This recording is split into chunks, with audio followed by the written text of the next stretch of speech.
and then hear about the student survey. So it would be great if the students who are here representing the union could just first introduce themselves and then make the presentation however they wish to. Can everyone hear me okay? Yeah, you're good now. Oh, great. Okay. Hi everyone. I'm Megan O'Connor. Hello. I'm Holly Serlin. And we're the student union representatives. So Yeah.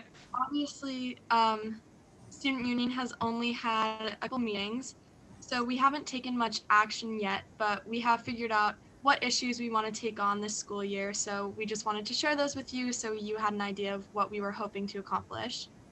There are 5 main issues that we are prioritizing, along with some smaller, less urgent ones that we're hoping to get to later in the year, but we're prioritizing our bigger ones first. So our first main issue is instilling anti-racism policies in our school. A couple ideas we had about this is adding more Black history to the curriculum and making our history curriculum less Eurocentric. We wanted to reevaluate the books read in English classes and include more cultural diversity and offer an anti-racist training for teachers and students. And we have subcommittees for all of these issues that are working on more specific things in the future. Our next main issue is students' mental health, specifically regarding schoolwork and grades. We don't have a lot of big long-term ideas for this at the moment, but it's been made clear to us with some student comments that have reached out to the student union already that stress levels are very high, especially this year in high school with COVID, but overall it seems to be a trend. So some smaller ideas we had for reducing stress, having teachers allow quick breaks in the middle of class so students had a break from just looking at a screen and being still. Either more or less asynchronous learning time, depending on what students think would help them most, and we're gonna reach out to them and find that information out. Either more time available for teachers with extra help and possible more forgiving grading policies, teachers offering due date extensions or test corrections for students who need it, and possible more extra credit options. And obviously for all of this, we'll have to reach out to the administration and the teachers, but those were just some smaller ideas, and the subcommittee for that is going to meet and talk about more ideas for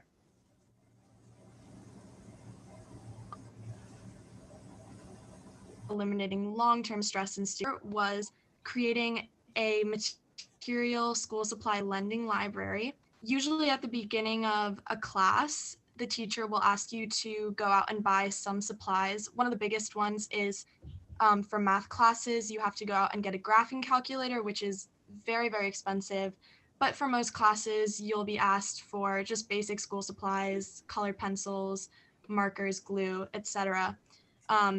So we wanted to create a lending library for materials that students could donate to if they had extra school supplies, so that students who are lower income or can't afford to go out and buy these expensive school supplies can have them available to them in the school.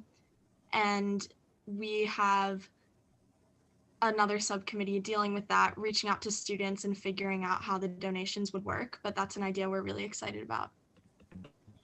Tali, would you like to cover the rest of the topics? Yeah, our next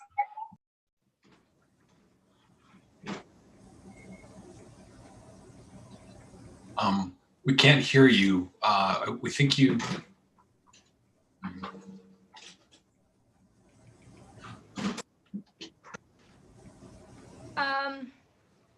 Okay, I'm turning off my camera. Can people hear me?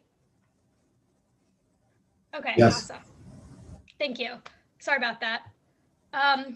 We want to see if MCAS could be postponed or possibly not be a graduation requirement to pass the MCAS, because we figured out that this January, the MCAS will only be held in person.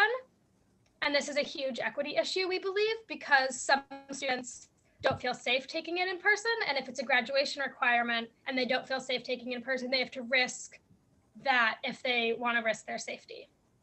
The next big issue that we wanted to tackle is grading. We were thinking about making AP and honors classes less elitist.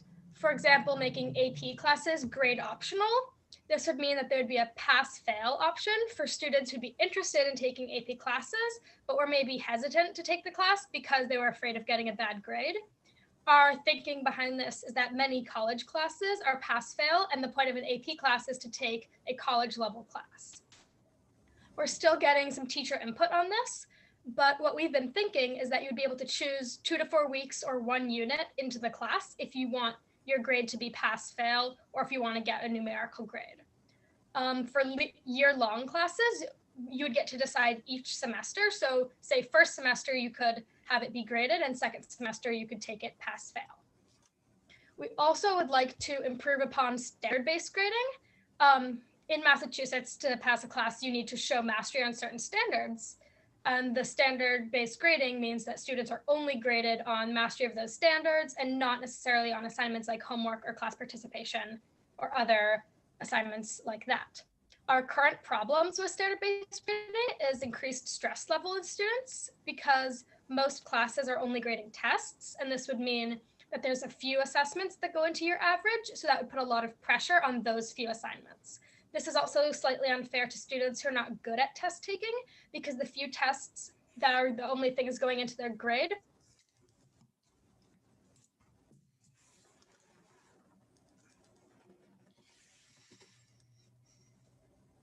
We lost your sound again.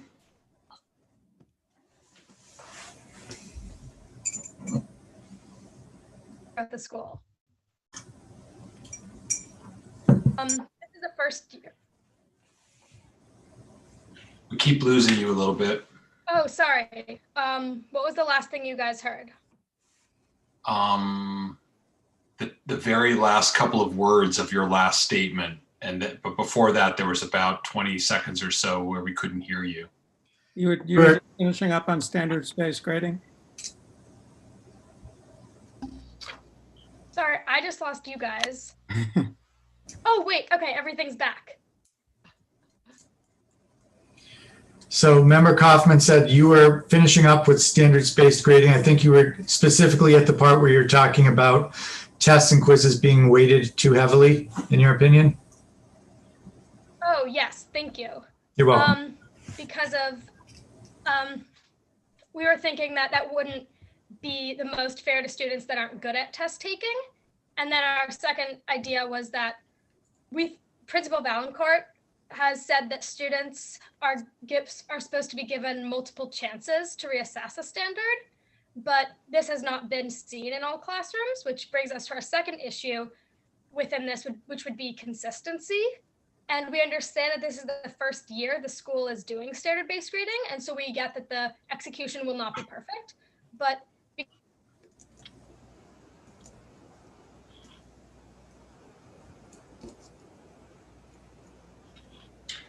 Yeah, you've gone out again. Right after you said the execution will not be perfect, we lost you right after execution will not be perfect. Oh, I'm so sorry. So execution will not be perfect, but we are wondering if there's anything we can do to get more consistency within the standard-based grading, because some teachers grade on a scale of 1 to 4 and some teachers still give percentage grades. We were also thinking that it would be helpful to have optionally graded assignments. For example, a student could choose to have their homework graded, and that would put less stress on test grades. Just something that's interesting to note is that we've noticed STEM teachers are having an easier transition to standard-based grading. So those were our 5 major issues that we wanted to tackle, and our minor things that we wanted to tackle were maybe autism awareness, adding new foreign languages to the curriculum, and maybe instilling an honor code, which we've seen in different places actually does decrease cheating. Megan, do you want to talk about the survey? Of course. Everyone can hear me, right? Yes, we can. Okay, great. So last Friday, we sent out a survey to the entire student body that had a couple of questions on pretty much all of these issues, just to sort of figure out where we are starting with all of these and what the students' opinions are. And that's really the most action that the union has taken this year. But once we get those survey results back, we're very excited to start working on these issues. Thank you guys for listening. Do you guys have questions Hi, or everybody. anything we're happy to go over again? It's very quiet. Hi. You're So muted, David. I think actually you may have we can hear David, you. You're We can muted. no. I don't think that Dina can hear us. I think your sound may be off. Yeah. My kids were playing with it. I just hit the button and then it was like, Yeah, no problem. Yeah, we could hear you, but you couldn't hear us, I don't think. So no, I could not. Sorry. yes, it was a silent picture. Do members have any questions for our student advisory members about the survey? Yes, Member Kaufman. Thank you. So thank you so much for that presentation. You guys are really biting off a lot. You've hit upon such profound, important issues in education. So left me wondering with a couple of questions. First, I think it would be helpful for me to just get a sense of, who is the student council? What's the composition? How many students do you have? Just if you can give a overall sort of sense, just to set some context for me. And then within that, I'm wondering, how did you come up with such amazing issues? I mean, did you just come off the top of your head? Has this been something that you came up with collectively? I'm really impressed with the amount of sort of major sort of things that you want to tackle. So I'm just really curious how they arose. Yeah, thank you for that question. So the student union is 16 total members. It's 4 representatives per grade of the high school. And then we had a collective group brainstorm session for our first couple meetings to come up with the issues we wanted to tackle. Resulting in this list? Yeah. And we've already formed subcommittees within the group that are specifically designated to each issue. Yeah. Will the subcommittees also be recruiting or trying to engage other students in your grade, in the school, or just the student council? That was sort of our goal with the survey, was to begin bringing in the student body to what we're doing. And I'm sure later on in the year, we will try to find opportunities to do that. But the subcommittees are solely members of the student union, but we will try to get student body input and involvement. Sure. And what grades are you two in? We are both juniors. Okay. And then thank you for that. That just helps. And I've been on the school committee, I don't know, not that long, 4 years, I think, but this has always been one of my favorite parts. I don't have kids in the school system anymore. Both my children graduated. But so I miss that part of being involved or being knowledgeable about what's going on. But you guys and your predecessors have been really, for my purposes, really fantastic in terms of keeping me informed. And I just love engaging students in conversations and great ideas. So thank you so much for your time today. And I don't know how we got to this point, but thank you again for reaching the point that you can participate in House School Committee meetings. Thank you. Thank you. Sure. Member Fallon had her hand up next with a question. Thanks. Welcome to both of you. I just wanted to make sure, I don't know how much your predecessors kind of did a orientation with you, but in the spring we had talked about inviting any members of the student union that were interested to attending any of our subcommittee meetings so that you were involved in the process decision making before it ever got to the full committee for a vote. And so, for example, the Budget and Property Subcommittee had been addressing the question of late start since the summer. And so any of you would have been welcome to attend those meetings. They're open to the public, and could have been part of that process from early on and brought it to the students to sort of, get their opinions, weigh in on the issues before it came to us for a vote. And so I don't know the best way for you guys to be involved in that. Obviously, our agendas are posted, but if you want the chairs of subcommittees to send the agendas to you and kind of give you a heads up, we're happy to do that too. So I guess just, let us know how we can help you to be more involved if you'd like to be. And I just did want to ask, I'm surprised that you didn't mention the late start issue, because it does seem like something that the high school students would be really interested in talking about. Is that something that was even addressed by the student union with the high school students?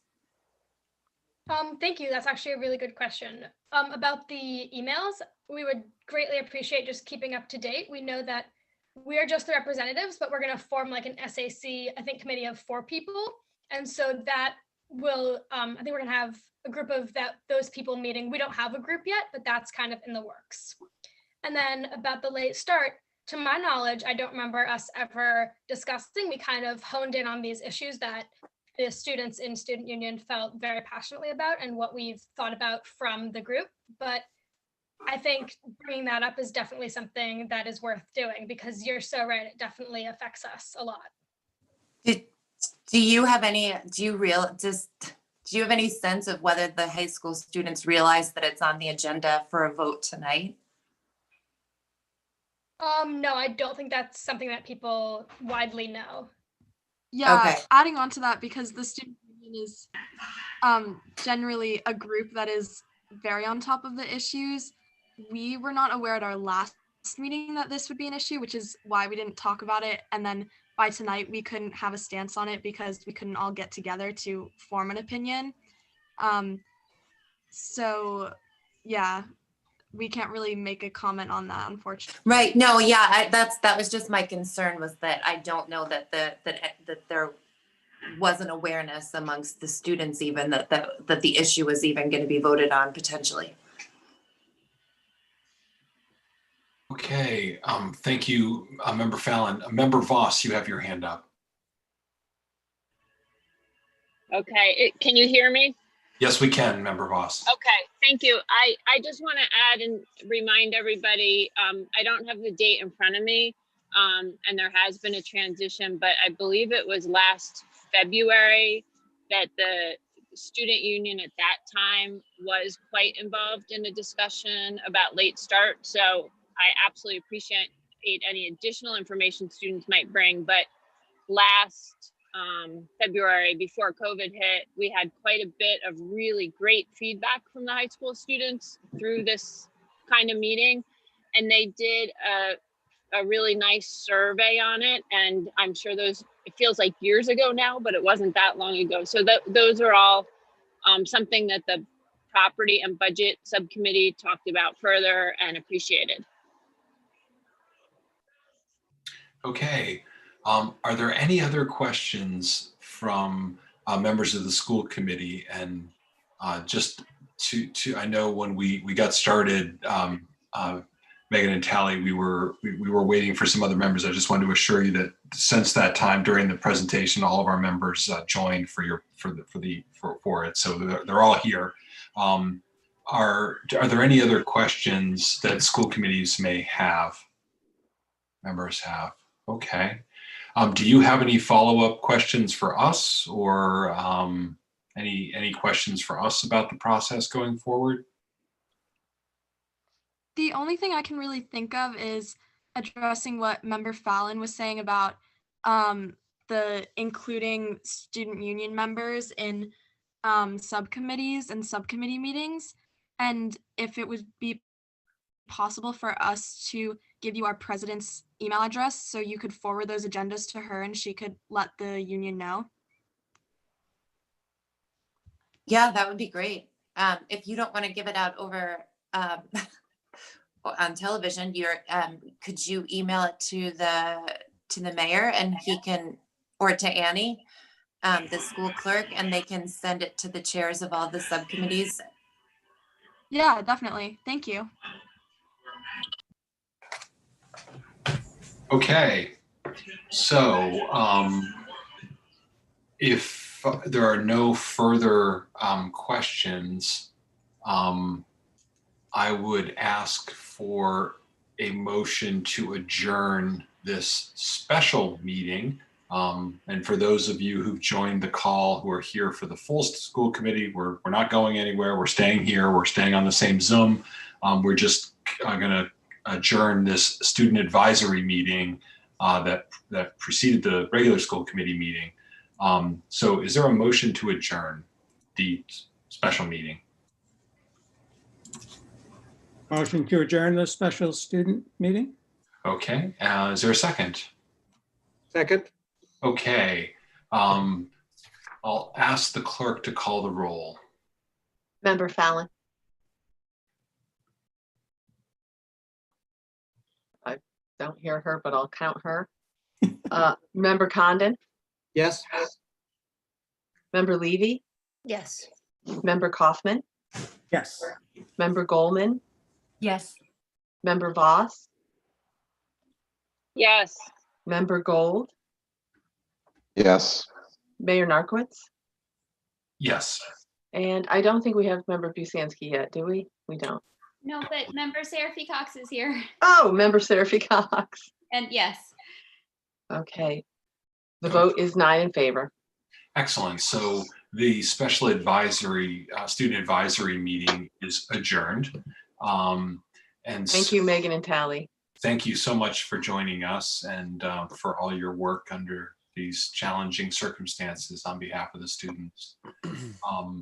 So right now, the regularly scheduled meeting is posted for 6:45. So I just have to wait until a few seconds here until we get to 6:45 to call that to order. I'm assuming that we're just going to keep recording to our friends at Northampton Open Media.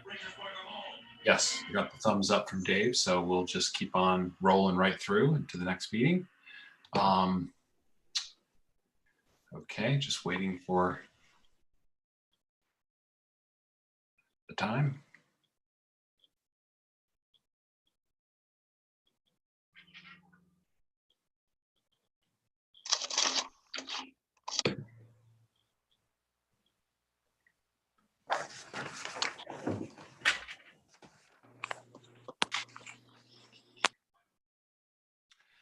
Okay, so it is 6:45. So I will go ahead and call to order this regular meeting of the Northampton School Committee, Thursday, December 10th, 2020. I'm Mayor David Narkowitz, the chair of the school committee. This meeting is being held as an online Zoom meeting pursuant to Governor Baker's emergency order modifying the state's open meeting law issued March 12th, 2020. We would let people know that the meeting is being audio and video recorded. It's also being broadcast on Northampton Open Media. We would ask people who are attending the meeting to please keep yourselves muted during the meeting. And we will have an opportunity for public comment that'll be coming up right up next. Where we'll ask people to raise their hands to speak in public comment. So before going any further, I'm going to ask the clerk to call the roll of the school committee. Member Seraphy Cox. Present. Member Condon. Present. Where's my Member name? Levy. Present. It said what? Member Kaufman. Here. Member Goldman. Here. Member Voss. Present.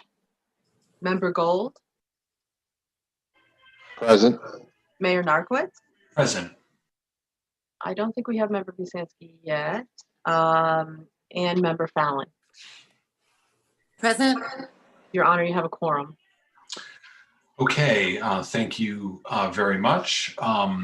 So the first item on the agenda this evening is public comment period. So we offer a public comment period at the beginning of each meeting where we allow members of the public to offer comments to the school committee. We have a 3-minute time limit that we ask folks to please adhere to. And I always like to just remind people that it's a 3-minute maximum. You don't have to use the full 3 minutes. You can actually, if you want to just make your point in less than 3 minutes, that's great. And obviously, if you can always send us written testimony and written comments. We have a very long agenda this evening, so I would just ask people to please respect the time limit so that everyone has an equal opportunity to speak. So the way we will conduct this is we will use the raise hand feature in Zoom. For those of you on computer, that's fairly straightforward. Use the little blue hand on the participant menu. If you're calling in by phone, you can use the star functions. I believe it's *6 to raise your hand. So I will go through the list. I will keep my little timer here, and I'll just ask people when I identify you, if you could unmute and if you could just state your name and where you live for the record. So the first person whose hand is raised is Will Bangs. Will, you can go ahead and unmute. Hi, can you hear me okay? Yes, we can. Great. Good evening. My name is Will Bangs. I live in Belchertown, but I am a 6th grade humanities teacher at JFK. As you know, the 6th grade is supposed to start in the hybrid model immediately after winter break. I don't feel safe returning. I need to stay remote due to health and childcare issues. And to be honest, I'm simply baffled by the move to return right now. To quote Northampton's health director in a Gazette article from earlier this week, quote, "The worst days are coming upon us," end quote. You should know, though, that it's not just me who feels this way. In a survey by all 6th grade teachers at JFK, 90% do not feel it is unsafe to return January 4th. 90% want to stay remote. 100% do not feel like they have received enough information about safely returning to school. And 90% do not feel supported by the school committee. I know that the ship has sailed about returning hybrid, but you need to know that your decisions and actions have greatly contributed to teacher morale hanging on by a thread. We don't feel safe, we don't feel heard, and we feel like we are being forced to choose between our family's safety and our jobs. Going hybrid is not a smart educational move for our students right now. The actual time we have with students is being chipped away to nothing. Kids will go from 4 days of classes with their teacher to 2. We're going from 80 minutes of live instruction with kids per class to 20. We have been told to provide 20 minutes of synchronous instruction to remote students, to all students, and the students in our class at the same time. After that, students are to work on assignments asynchronously or essentially on their own. To my knowledge, we, the teachers, didn't have a hand in creating that model. It's certainly not a model I would endorse. Again, we don't feel supported and we don't feel heard. It is so frustrating to hear about the negotiation sessions from colleagues where the school committee didn't budge on what teachers are asking for. Yep. We are in the trenches every day. Looking forward, I urge you to open up more remote positions. Far more teachers need to remain remote than positions will open up. Today, administration suggested that 2 part-time reading positions open up for 6th grade teachers. If I applied for that job, who would teach my social studies and ELA class? I would also go from full-time to part-time. Just offer our regular positions in a remote capacity. If you gave students and families the option to stay remote, we'd offer teachers the same professional and ethical courtesy to make the best decision for ourselves and our families. My 1-year-old's daycare closed permanently due to COVID. There isn't a full-time slot for my 4-year-old to attend preschool due to COVID capacity limits. And they're too young to enroll in the district child care program at the high school. I have underlying health issues that put me in a high-risk category, and my father has pulmonary fibrosis. My classroom does not have an air exchange. It's non-existent. I can't risk my health or that of my family or provide childcare for my kids, but I may have to if things don't change.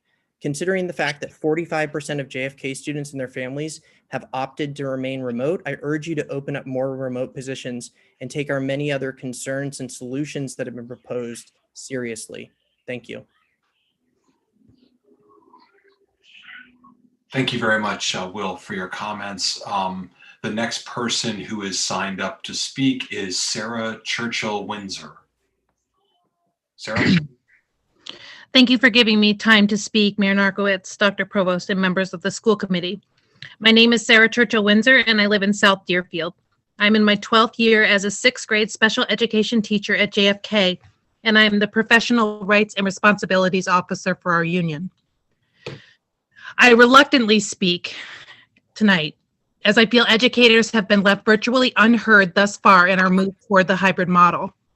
I have been working in person for the past 12 weeks and feel that under these extreme circumstances, I have been able to equitably serve my students both in person and remotely. My concern is that cases are on the rise, and while surrounding districts are going remote, we are marching forward to a fully hybrid model like a horse with blinders. My children's district, Frontier, just announced that they are going remote at this time, and East Hampton is staying remote for at least the next 2 months. I am befuddled that we are going to be starting and continuing with the hybrid model on January 4th, given that gatherings are bound to happen over the holidays. We experienced this the day after Thanksgiving break, when children, who tend to tell it like it is, came in that day and informed us that of their travels, were consequently sent home. I am upset that we can't wait for a vaccine to become available, given that teachers are included in the phase 2 of the vaccine rollout, which starts in February in the Massachusetts plan. I am scared for myself and for my fellow colleagues because of the risk we are being asked to take when the proverbial light at the end of the tunnel is in sight. I am concerned that the reduction in face-to-face time with students will result in lost time on learning. Also, do stakeholders understand that we are going to be teaching from computer screens still? I hope that they are well informed about the hybrid model before sending students back, because from where I stand, I see that this model has students engaged in remote style learning from within the building. Am I failing to see the advantages of this model as it is currently proposed? If we must reopen, and it seems the school committee has deemed that we must, can we do so in a logical way by holding off at least 2 weeks to allow those who have gathered to remain out of the building during the potential incubation period? Or better yet, could we wait until it is actually safe? Thank you. Wow. Thank you, Sarah. So the next person who has their hand raised to speak is Boriana Mikic. Boriana, you can unmute yourself. Great. Thank you very much for giving me the chance to say a few words. I'm Boriana Mikic. I live in Northampton in Ward 1B. And I wanted to just say a few words in support of allowing swimming to proceed as proposed as a winter sport at the high school. That's before you tonight, in accordance with the USA Swimming Guidelines and the MIA modifications for swimming and diving. My son, Oliver Shallett, is a senior swimmer at the high school. He's been swimming at the high school for his whole time there, and he has been swimming with his club team using the same guidelines that are before you proposed for the high school. He's been swimming with those guidelines in person with his club team since June, probably 12 hours a week he spends with that team. And they have been really, really great about following everything that's there to the letter. They swim when they're not in the pool. They have masks on at all times. The swimmers move in and around the pool, always with a 6-foot distance. They tend to swim with 4 swimmers per lane. Their team is much larger than the NHS team. They go in different groups throughout the practice time so that they're keeping to 4 swimmers per lane. I won't go into details about, the details, that doesn't matter, but what I want to say is that they've been able to do it safely, and I've been incredibly impressed. I say that as someone who is basically always thinking that the worst can happen, and also someone who sits at some college on our COVID-19. It's incident response team. So I've been living and breathing, looking at safety issues on every front, and I've been impressed with what their team has been able to do. The one thing I would say kind of in closing is when I spoke to the club team coach and I said, what would you want folks to know? He said, the coach needs to be willing to set the guidelines and to really adhere to them. And I have the utmost confidence in Sherry and the rest of the coaching staff for the high school team that they would be able to do that. I also would add that leadership also lies with the swimmers. And I have confidence in the co-captains of that team, which include my son. They and one other of the co-captains has been swimming on a club team as well all fall. They've been following all these guidelines. They know how to keep each other in line, and they will do it. So I'll leave it at that. I thank you. Thank you so much for your public comment. The next person whose hand is raised is Joe Pater. And if I could just remind others to mute yourself when you're, just everyone should be muted unless they're recognized. So Mr. Pater, if you could go ahead and unmute, and you have 3 minutes. You just let us know your name and where you live. Thank you, Mayor Narkowicz. My name is Joe Pater. I live in Ward 2 in Northampton, and I'm sharing my screen. I've put together a little web page that you can find by looking for me at UMass. I teach at UMass, and with my name, you should be able to find this page. Thank you to the school committee for your incredibly hard work on making public schooling succeed in this time. What I'm trying to do today is ask for more transparency on the weekly decision-making process on whether in-person schooling should continue, including the data that's being considered.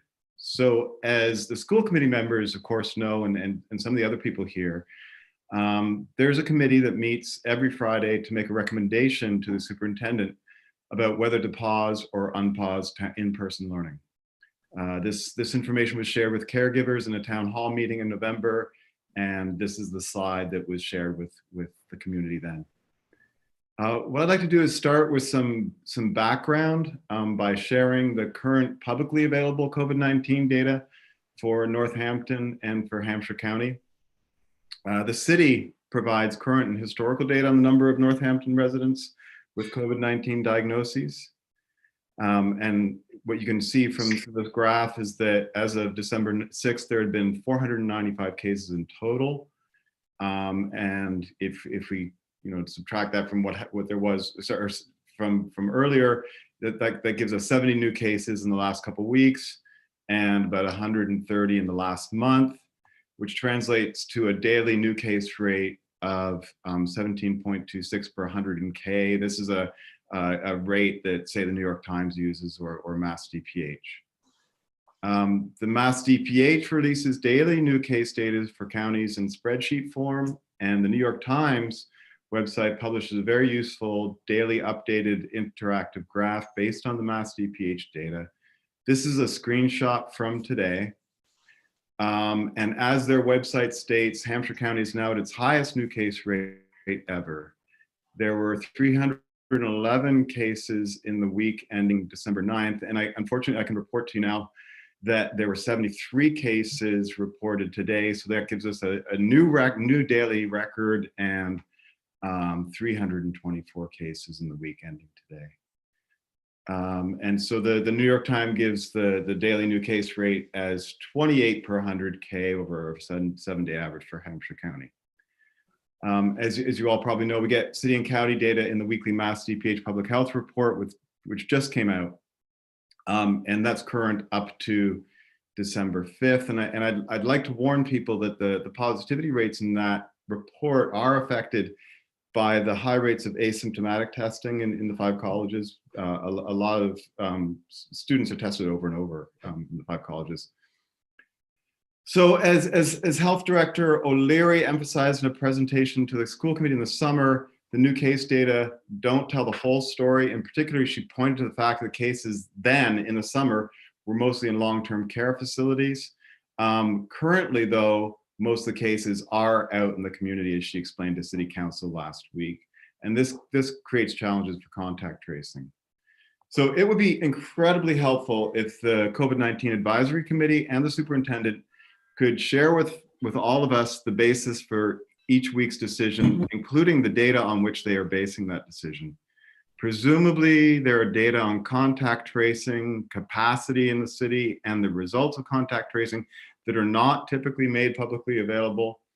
Also data on test turnaround time and other factors that we generally don't have access to, which this committee and the superintendent are considering and which they could presumably share with us as well. Okay.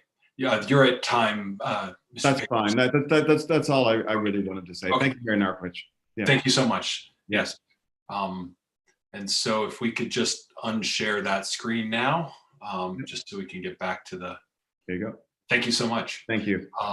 Okay, so the next person who has their hand raised to speak is Mike Stein. Mike? Hi, thank you. Can you hear me? Yes, we can. Great. Yeah, I just want to sort of echo what Joe and others have said, and I know many of you have heard too much from me, and I apologize for speaking to you again, but I am, really concerned about the exploding case counts and the sort of shifting both rationales and guidelines that have been sort of going on. As I see it, the JLMC was really set up to advise the school committee on what would be a range of safety metrics to consider what would be safe to go in person. And that was eventually disbanded. And all of those metrics, as far as I can tell from what I've been able to see, I know the committee, these committee notes aren't really finalized for a lot of these meetings yet. We've blown through all of them and we're accelerating well past them. And we're, just in week 2 of this hybrid, and we're just going to keep going. And I'm really disappointed that the school committee has sort of given away its involvement or authority in looking at this or setting any sort of standards or being involved in the table. And it seems like the idea that if there's a certain level of community spread, there's a certain amount of cases, there's a certain amount of difficulty with contact tracing, we might shut it down. And it seems like that has completely disappeared, although it was central to the public discussion of whether or not it was safe, and has been replaced instead with, well, the risks are just worth it. And we're going to keep going until there's a case in the school. And even when there's a case in the school, we argue that we can manage it. And there's just never going to be a time we're going to turn back because this is so valuable. And I don't remember that being really what was voted on or agreed to. And yet it's sort of been what's happened. So I'm just implore the school committee to think more about what's safe and what's effective and what the trade-offs are, and sort of be honest with the school community about what we're really asking them to do and what the risks are. It's likely that, someone's family member, someone's teacher is going to get sick. And, that's a real thing. They may end up on a ventilator at Cooley Dick.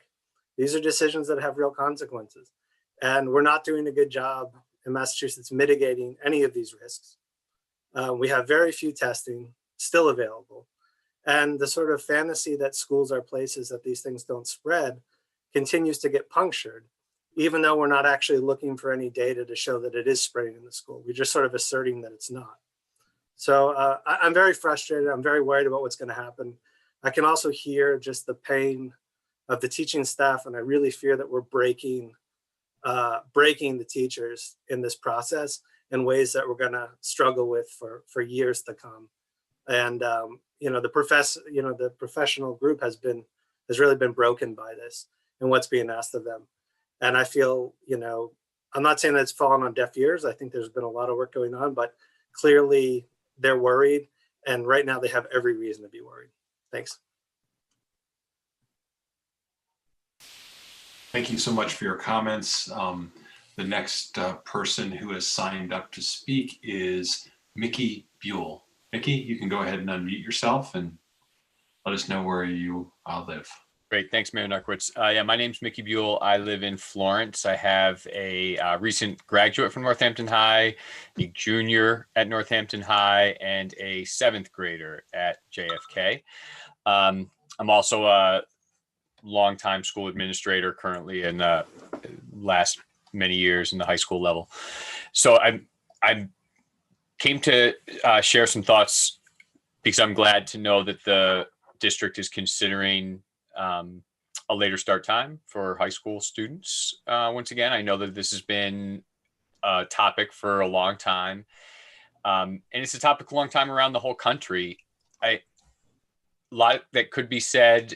I've shared some articles with Superintendent Provost in the past, and I certainly could send him again a set of articles. If you do any Google search about it, you're going to come out with a very clear body of research that later start times are very valuable for teenagers, and there's no controversy about it.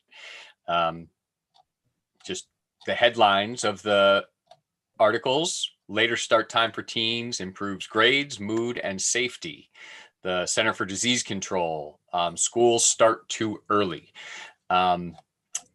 And so there's a huge correlation between what the education research says and what the medical research says.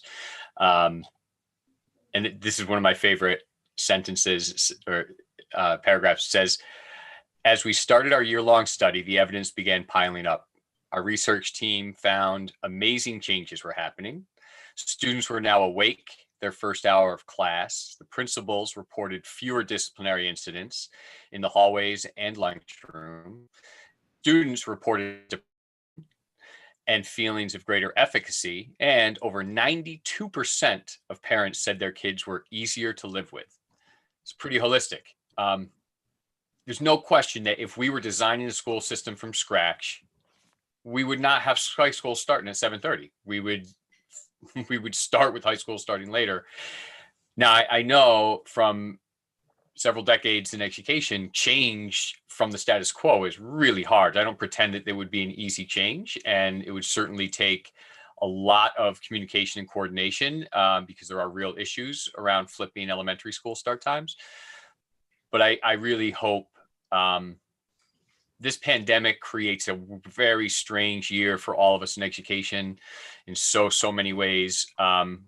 It also in some ways creates a little bit of mental space to think about big change. And so I'm glad that the committee and the district are thinking about it right now and early enough to plan the changes that would have to be in place. And I certainly would be very willing to support any kind of communication effort that would be necessary to help with a change like this.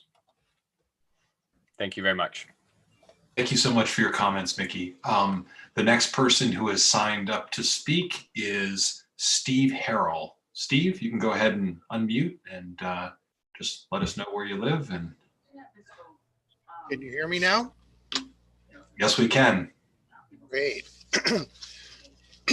Hello, everyone. My name is Steve Harrell, and I live at 51 West Farms Road. In 1980, I founded Harrell's Ice Cream. Yes. And over the years, about 700 employees work for me, many of them students at Northampton High. 15 years ago, when my own daughter was a junior, she wrote an article for the Devil's Advocate saying that research was emerging that an early start time was detrimental to students' health and learning. This sparked my interest in the issue, and along with many others, I worked with Superintendents Isabelina Rodriguez, Brian Salzer, Regina Nash, and John Provost. And I served on the mayor's ad hoc start time subcommittee. For those in the audience who may not be aware, here's a quick summary of why this is important. Last year, in an editorial by the Washington Post, editors wrote, quote, "The science is clear. Adolescents are physiologically and neurologically wired to sleep later. And the research showing the educational benefits of a later school start time is compelling. Over time, that research has shown that with later start times, memory and learning are improved, grades go up, SAT scores increase, teachers report fewer students falling asleep in class, less student depression is reported, and teen traffic accidents are reduced." Now, for our elementary parents, I'd like to say that yes, making this change can cause great upheaval in family scheduling. But in communities that have made the change, they have found that once over the hump, everyone is very happy. Also, eventually, your children will be in high school, and I submit the great benefits you'll enjoy then will more than offset the hassles you may have to work through this at this time. I congratulate Tammy Lieber, Superintendent Provost, and others in the administration for finally figuring out a way to make this change, and one that will result in no additional bus costs, which was a great impediment in the past. This is great news, and I highly encourage the committee to move forward at this time. And thank you for all your tireless hard work. Thank you, Steve. Thank you, and thank you for your long commitment to this issue. And obviously, it goes without saying, thank you for founding Harold's Ice Cream. So Yes. the community is very grateful. So let's move on to the next speaker, Renee Wetstein. Renee? Well, I want to echo what, it's funny, we're three in a row. Mickey, I don't know you, but I bravo you. And Steve and I worked on this for so long that I found old speeches that I gave to the school committee in like 2010, 2011. I used to come and be funny. So I'm going to not repeat what everyone said. All I can say to you, school committee members, you can give this huge, huge gift to our young people. This is such a crappy time. I hear the passion for the teachers. I can imagine being on the school committee now, making the hard decisions you're making. And this is something that there's always going to be a pushback. There's always going to be one kid it's going to negatively affect. What's amazing now because of COVID, maybe fourth period classes can be taped. So if a kid has to go for a golf tournament, they could hear that lecture on tape. There's so many things that we could do creatively. There's going to be a pushback, and always someone's going to say, well, it won't work for me, or it won't work for this contingency, it won't work for this sports team. But we have to think of the 900 plus students that it is going to work for. And these kids are so freaking tired. My kids are now out of college, but I lived with young kids all through college, all through high school.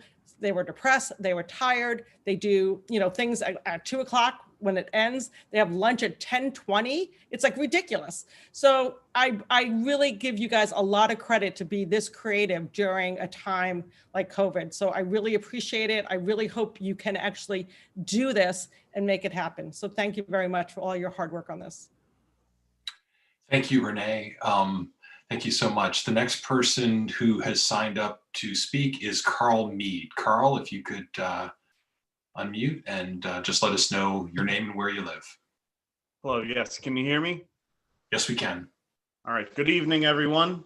Thank you for the opportunity to speak tonight. My name is Carl Mead. I use he, his, him pronouns. I'm an English teacher at Northampton High School and chair of the department. I live at 58 Northeast Street in Amherst.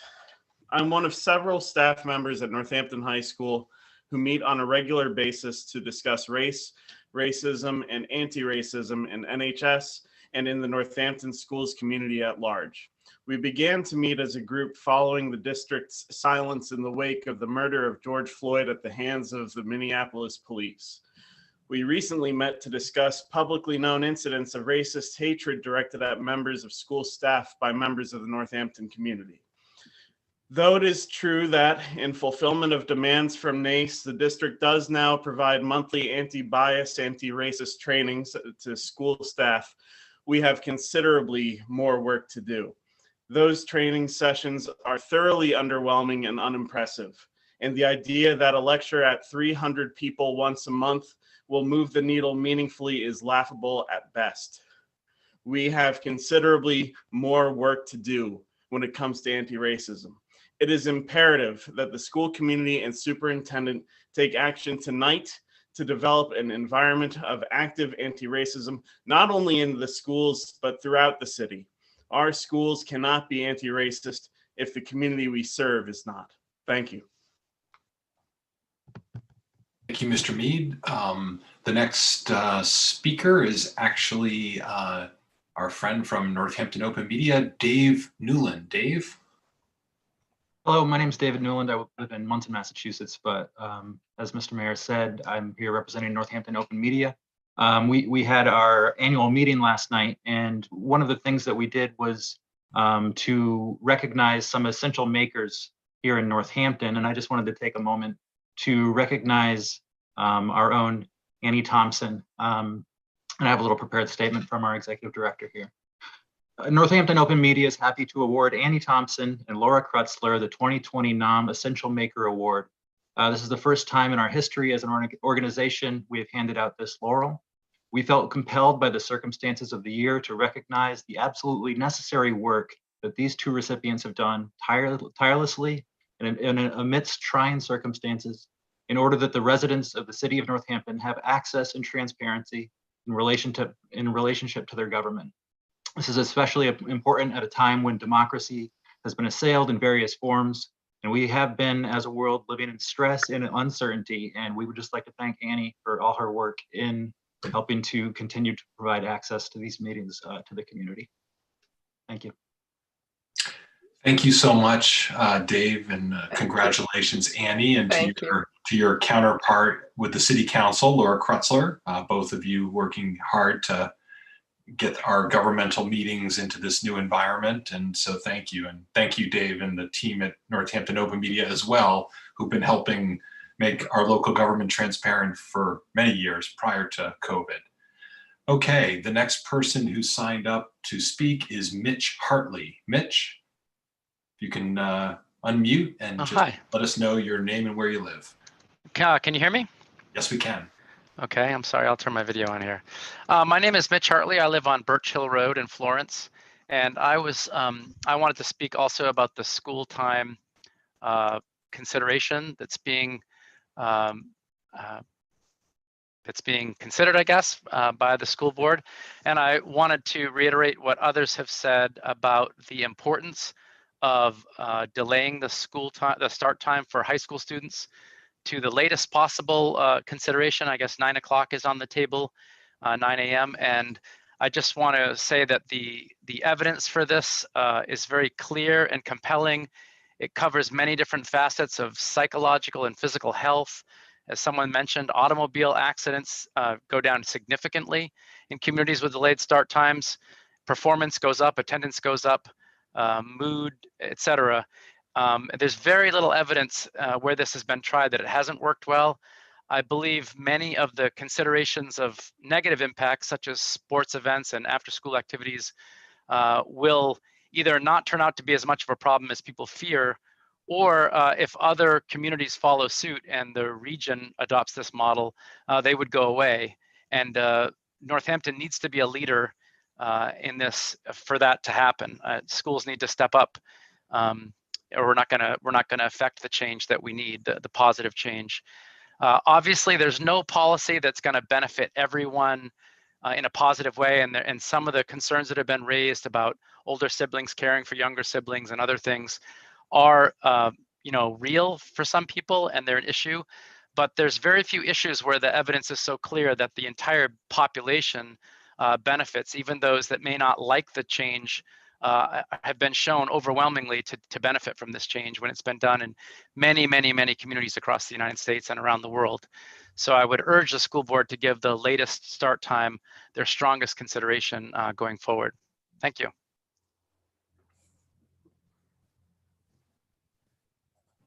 Thank you very much for your comments. The next person who is signed up to speak is Ann Broadbridge. Ann, if you can unmute and just restate your name and where you live. Thank you very much, Mayor Narkowitz. My name is Ann Broadbridge. I live on Harlow Avenue here in Northampton. I don't yet have children in high school. I have children in 4th grade and 6th grade. Nevertheless, I took this opportunity because I was excited to see the topic, and I am very strongly in favor of indeed the later start time. I won't rehearse the reasons or the studies because we've heard a lot about that and very nicely done. But I wanted to chime in here on this while the opportunity is here. I am willing to take the scheduling challenges for my 4th grader. And furthermore, I think she would indeed benefit from an earlier start time. whereas my older child will certainly benefit from a later one. I agree that this would create a certain amount of upheaval, but let's not kid ourselves. It's been a year of upheaval. As upheaval goes, this looks far less than some other things we have already weathered or are weathering now. And so I simply wanted to speak up and let the school committee know how much I'm in favor of this as well, as is my husband. Thank you. Thank you so much, Anne, for sharing your comments this evening. The next person who's has their hand raised is Melissa Madison. Melissa, if you can unmute. Thank you, Mayor. I would just like to ask the school committee to kindly consider approving winter sports, swimming included, and opening the pool at JFK. As Oliver's mom was kind enough to point out, people have been swimming for months safely, and fall sports did happen at NHS this past year, and no known COVID cases that I'm aware of, and it has been a saving grace for so many kids. And so I am asking that the school committee winter sports. Thank you. Okay, thank you so much for your comments. The next person who has their hand raised is Catherine Ames. Catherine, if you can unmute and let us know. Hi, thank you. Thank you so much. I'm going to kind of follow on Melissa's coattails a little bit. I'm advocating for the kids tonight, asking and sort of begging you to allow winter sports at NHS and open the pool at JFK and allow the swim team to happen at NHS or for the NHS kids. My daughter's a freshman at the high school and played field hockey in the fall, and it truly saved her mental health while they've been remote. My kids sit home in their rooms by themselves all day while my husband and I are at work, and after school activity, physical activity is vital for their mental health. And I believe it can be done safely. My daughter currently swims at the Y 3 times a week. She'd do it every day if she could, but they're only allowed 3 times a week, and they're doing it safely. And so I ask you please to consider allowing sports this winter for the kids at NHS. Thanks, Catherine. Could you just confirm your address or where you live, just for the record? Oh, sure. Sorry. I live on Crescent Street in Northampton in Ward 2. Thank you, Catherine. Appreciate it. Okay, the next person who has their hand raised is Kate Kelly. Kate? Good evening, and thank you all for your time. My name is Kate Kelly. I live at 22 Maple Street in Florence. First of all, I want to say that as a mom of 2 future middle and high school students and a primary care provider in pediatrics for the past 7 years, I 100% support the late start times. I think it's developmentally and physically and academically appropriate. Secondly, as a parent, I want to speak about the hybrid and remote decisions. I appreciate that the pandemic team, which became the JLMC, which is now the current advisory committee to the superintendent, are not relying on one particular number or one particular metric that could mistakenly call or not call for a closure of the schools. I do have a child at home who is suffering with remote learning. I know that there are low-income families in our housing complexes that are falling behind. I do not want COVID in my community or my family, but no measures are ever going to make us perfectly safe. COVID is going to last forever, even with a vaccine. A vaccine is going to help for sure, but even that is never going to be perfect or magical. I was recently, until a week and a half ago, a nurse at Leeds Elementary School. I've recently transitioned to be a full-time public health nurse at the health department here in Northampton. I have very unique insights from both places. I can tell you that right now, as of right now, the contact tracing in Northampton has been stellar. I implore you all to pick up the phone if the public health department calls you at any time. The nurses and contact tracers in Northampton have reached 95% of close contacts. In cases that touch the school community, they have reached 100%, and there's been 100% compliance with contact tracing. There's been 0 cases of transmission in the schools. As a parent, I trust teachers to do their job and teach my somewhat complicated child and they're doing amazing. I implore the school community to let public health folks do the work we're supposed to do. We need to be in this together. Thank you so much, Kate. We appreciate that. Obviously we appreciate your work in our public health department. That concludes the folks who have raised their hand to speak in public comment. So that will conclude our public comment portion of the meeting. Let's move on now to item 3 on the agenda, which is announcements. Are there any announcements from members of the school committee? If you could, Member Fallon. Thank you, Mayor. I did want to report back from the delegate assembly. You had elected me to be the school committee member to attend to represent Northampton. Andrea Wadsworth, I don't know if you all recall, there was an open position as the president-elect of the MASC. Andrea Wadsworth, who is currently a member of the Lee School Committee and chair of Division 6, the Berkshires, was elected. She actually was a great candidate. She's got a business administrator's license and has served as the Lenox town treasurer. She has a superintendent's license, has served as assistant superintendent of Mount Greylock Regional School District. So she will be assuming office next month, and I think that the MASC will be in great hands. As far as the resolutions, we took those that nobody asked for a hold on as a block, and the resolutions regarding state funding for COVID, the anti-racism resolution, the retention of Medicaid revenue, membership of a school committee member on the Board of Elementary and Secondary Education, and equity for LGBTQ students and staff were all approved unanimously. The resolutions that were held for in-depth discussions were the first resolution, which was MCAS and high stakes testing. That passed as presented, 112 in favor, 9 opposed with 2 abstentions. Resolution 4, which is the one that we approved, the Northampton School Committee, that was brought to us by the Northampton Youth Commission, lowering the voting age to 16 in municipal elections, actually was the most hotly debated resolution of the entire day. And it passed somewhat narrowly as presented, 65-49 with 4 abstentions. So I'm really proud of our Northampton students advocacy. So that will be supported in the legislature. Resolution 5, increased federal support and stimulus funding for public K-12 education, passed with an amendment, 117-1 with 1 abstention. Resolution 7, attempts by the U.S. Department of Education to direct public funding to private schools, passed as proposed, 108-6. And finally, the last resolution, Resolution 10, the monitoring of attendance of students during the pandemic, was tabled.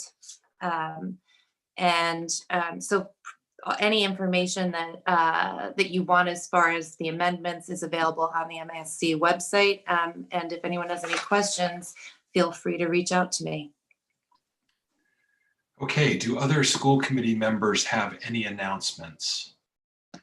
Okay, I guess I did have one sort of an announcement that I wanted to make, and that was there had been a request to have the city's health director, Meredith O'Leary, who was referenced in public comment, attend the meeting tonight.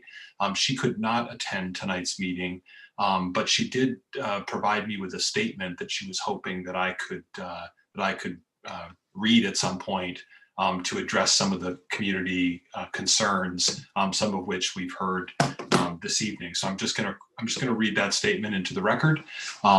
It's from Meredith Leary, our public health director. Dear Mayor Narkowitz and school committee members, I understand that people want assurance as to whether or not schools are safe. At this point, there have been and likely will be more school community members who test positive for COVID. At this time, there has been 0 school transmission within buildings of the Northampton Public School District. This means none of the cases of COVID in school community members have originated at the schools. Our job as public health professionals is to reduce risk to the greatest extent possible. Full risk elimination is a promise we can never make, as it is a faulty one. From getting in a car each day to the food we put in our bodies, every choice in life contains risk. And the two examples above, like COVID, contain risk mitigation efforts: seatbelts, airbags, USDA inspection, and restaurant inspectors. We can reduce the risk of contracting COVID in 4 ways. 1, all school community members limit social interactions outside of the school setting. 2, all students and staff conduct screenings through the school's daily self-symptom checklist. The protocols listed there include reporting symptoms to the school nurse as soon as possible. 3, timely contact tracing upon detecting confirmed COVID. And 4, access to testing. We have worked hand in hand with NPS staff to develop the daily checklist screening. We have offered NPS staff access to testing with the remainder of our CARES Act funding through the end of December. We continue to contact trace in accordance with DPH and CDC guidance. Additionally, we continue to implore our residents to limit any interaction outside of the household, as our data, local, Commonwealth, and nationwide, continue to inform us that these social interactions are the primary drivers of spread. The Northampton Health Department, DESE, and the Command Center, under the direction of Governor Baker, continue to advocate for in-person learning for our children to the greatest extent possible. Studies are showing that the negative public health impact of keeping students out of school, particularly for our BIPOC and low-income communities, will far outnumber the cases of COVID that will be transmitted in schools. We are confident that if and when cases do appear within our schools, we can quickly detect and isolate them, temporarily shifting a limited cohort of students out of a school building to remote learning during quarantine, while maintaining a healthy learning environment for the remainder of students. The Northampton Health Department continues to remain a dynamic organization responsive to the needs of its residents. During the height of the spring surge, we employed 8 nurses who serve Northampton and 12 additional communities. By next week, we will have a dedicated staff of 5 nurses solely serving the Northampton community, performing COVID-19 case investigation and contact tracing. Our daily new case average in Northampton since November 1st has ranged from 2.79 to 3.93. During this time of increased workload, we have maintained a 95% contact rate with cases. Any cases identified with children or other school affiliation have been fully cooperative with contact tracing efforts. We have reached 100% of contacts related to schools. The 5% of contacts that we have not been successful in reaching are usually due to an incorrect phone number in the system or someone not answering their phone when we call. So far this school year in Massachusetts, 75 school-based clusters have been reported, and 208 cases have been linked to these clusters. A cluster is defined as 2 or more confirmed cases residing in separate houses with a shared exposure, such as a school setting. To reiterate, most cases of school community members who have had COVID did not originate in that school setting. When looking at the nearly 3,000 COVID-19 cases that have been reported among school staff and students across the Commonwealth this school year, Massachusetts Department of Public Health has determined that the vast majority of exposures and subsequent infections occurred at home or as a result of social interactions, not as a result of an in-school transmission. When a student or school employee tests positive, public health nurses and contact tracers work to identify their close contacts both at school and outside of school. To meet criteria to be a close contact, an individual must have had to be within 6 feet of the person for a cumulative duration of 15 minutes or longer within a 24-hour period during the confirmed case's infectious period. When a school staff or student calls a school nurse about daily self-checklist symptoms, the nurse will work within the building to create a list of close contacts. This list will only be used and contacted if the person tested or is presumed positive. Should someone in the schools be defined as close contact of a confirmed case, public health authorities order those close contacts to begin quarantine and seek testing at an appropriate time.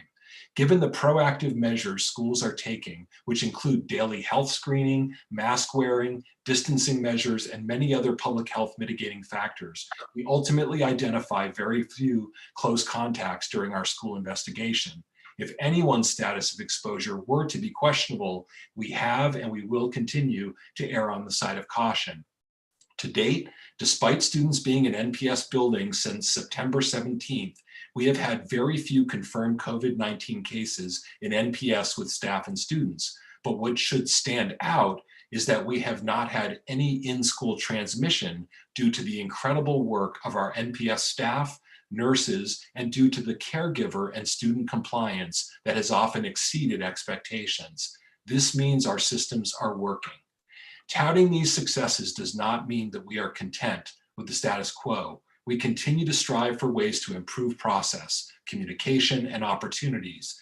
Kate Kelly transitioned from her role as Leeds elementary school nurse to public health nurse, and as of December 2nd, has stood up weekly meetings between the Northampton Health Department's public health nurses and the NPS nurses. These meetings include, but are not limited to, how to continue to ensure robust communication and debriefing, and working through innumerable permutations of school-related scenarios. We have also implemented a shared HIPAA-compliant database for communication between the NHD director, public health nurses, and the NPS COVID school nurse lead, and the director of health, safety, and equity programs. This improves ability for all in-school contacts to be identified and traced as soon as possible.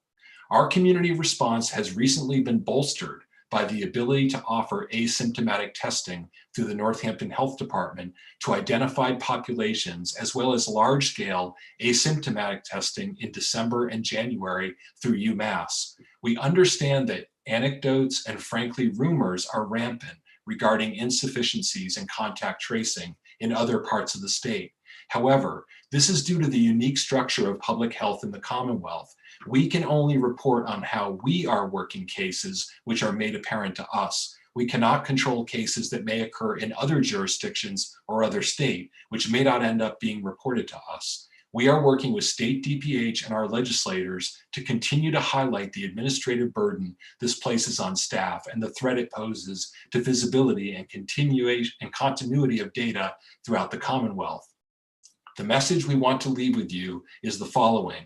We first and foremost want to recognize the incredible efforts the school staff, students, and their caregivers have taken to understand and respond to the quickly evolving information and guidance related to this pandemic.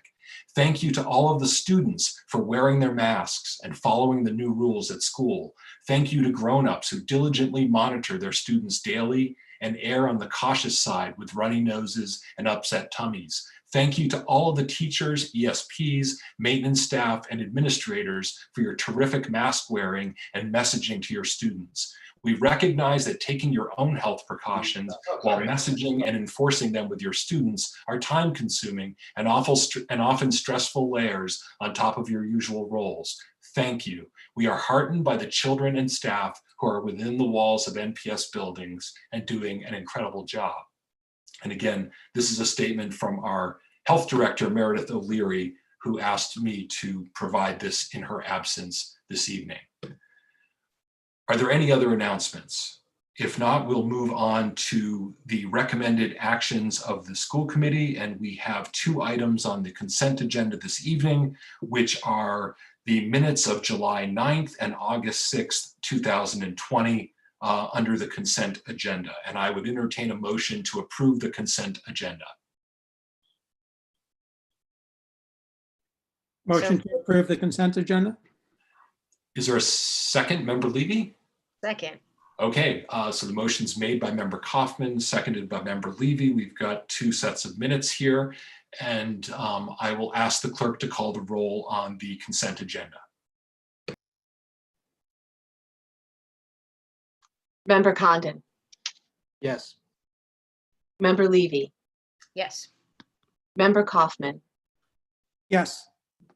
Member Goldman. Yes. Member Voss. Yes. Member Gold. Yes. Mayor Narcoitz. Yes. Member Busansky, Yes. Member Fallon, Yes. and Member Seraphy Cox. Yes. The vote is 10 in favor. Okay, so the consent agenda is approved. Before we move into reports and recommendations, I wanted to see if we could move up.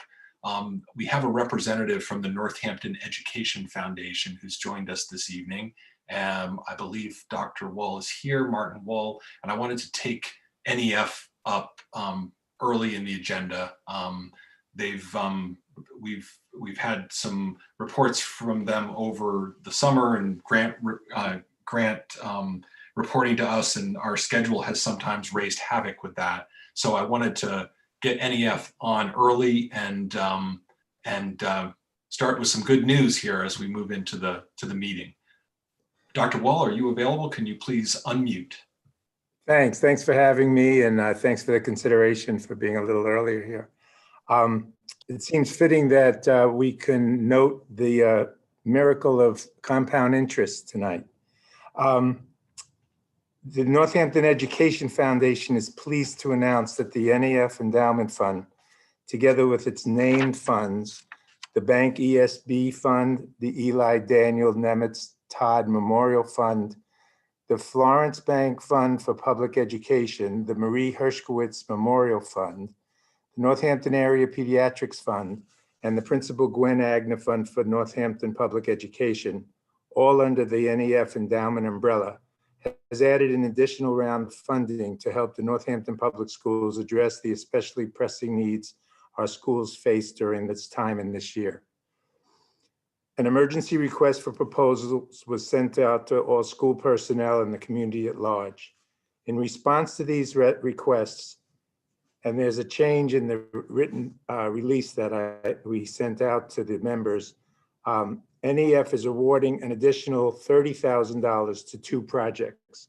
The reason there's a change is that apparently the state has come and fulfilled more of its responsibility in funding something that we were going to fund, in the fact that they didn't, and now they have. So that was a bonus for everybody. NEF will continue to consider proposals this fall. In March 2021, following NEF's usual schedule, proposals for the following school year will be considered. These newly announced projects and programs already funded during these extraordinary times bring the total amount awarded by the NEF Endowment Fund to the Northampton Public Schools to $92,900 for the 2021 school year. This is by far the most ever awarded during one school year, sorry.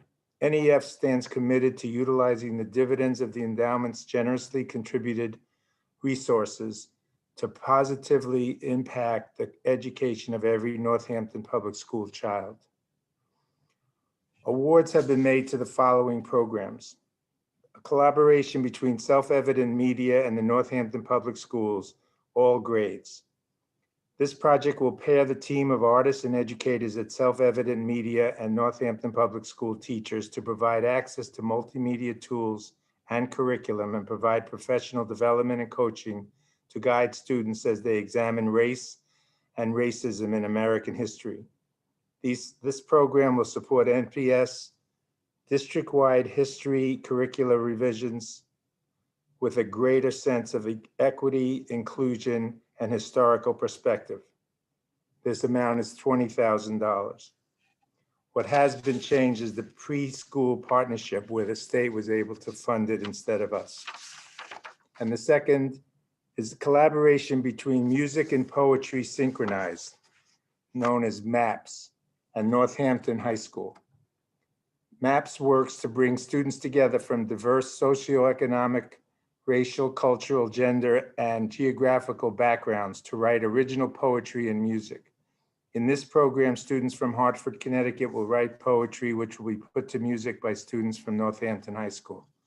The project provides opportunities for collaboration and for students to learn about each other's lives and cultures, and culminates with a multimedia performance. This amount was $10,000.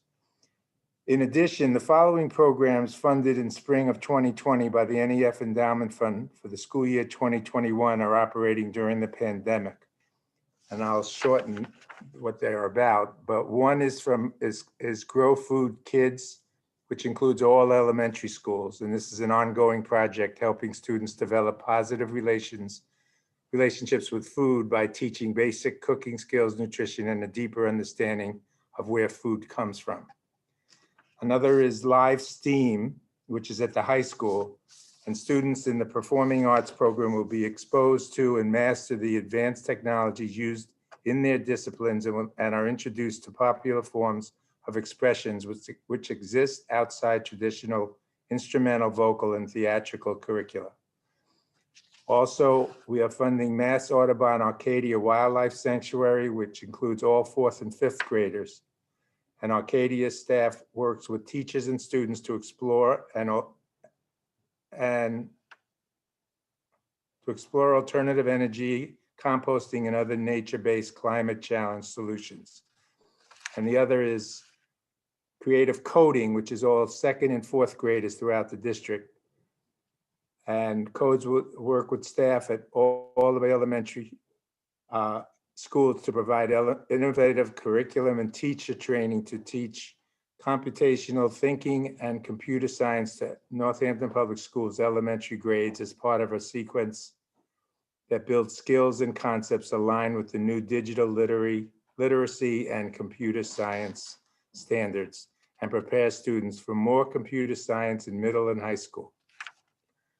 So we thank you in accepting our grants that we've awarded, and we look to award many, many more. We also thank the community for being so generous to create this endowment and make this possible.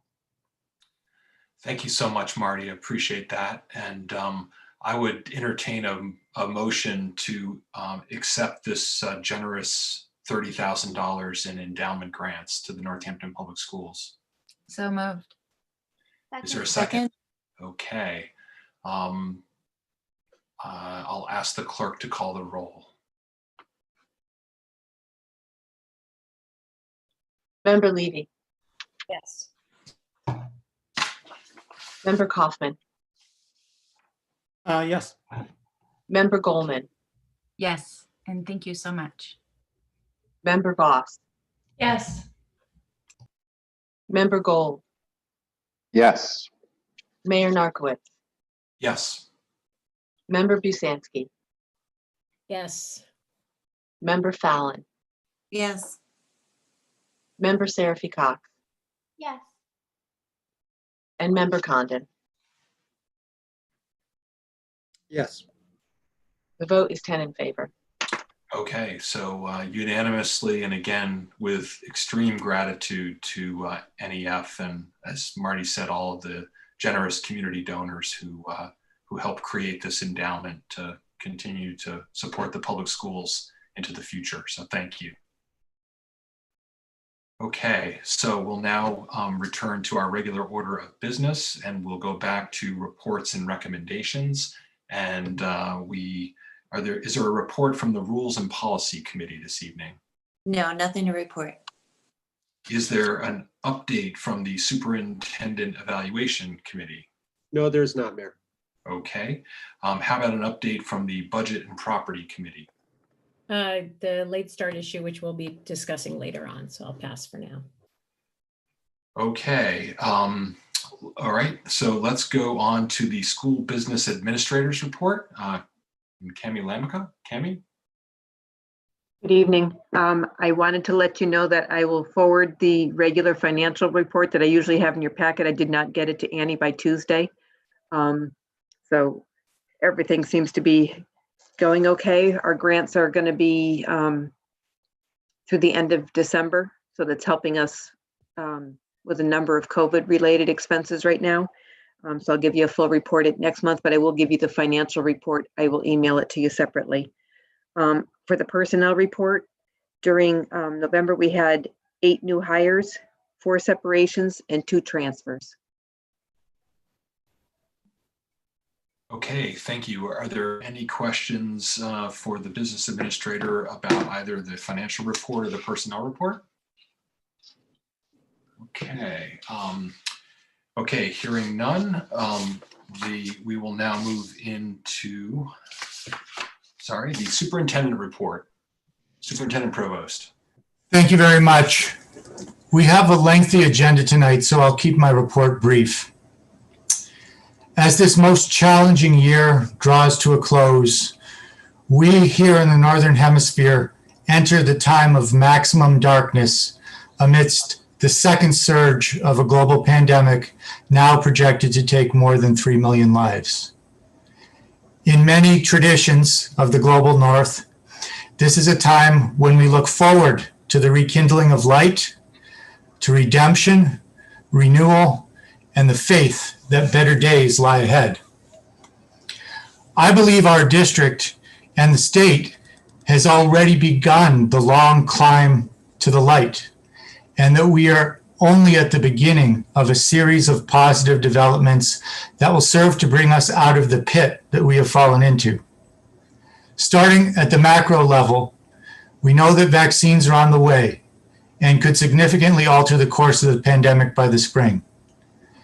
As we learned yesterday, teachers will be vaccinated in the second wave, possibly as early as March. This could be a game changer for us. We're also fortunate to live in a state where the importance of masking was recognized early on, which has helped to keep our second surge well below the levels we saw last spring.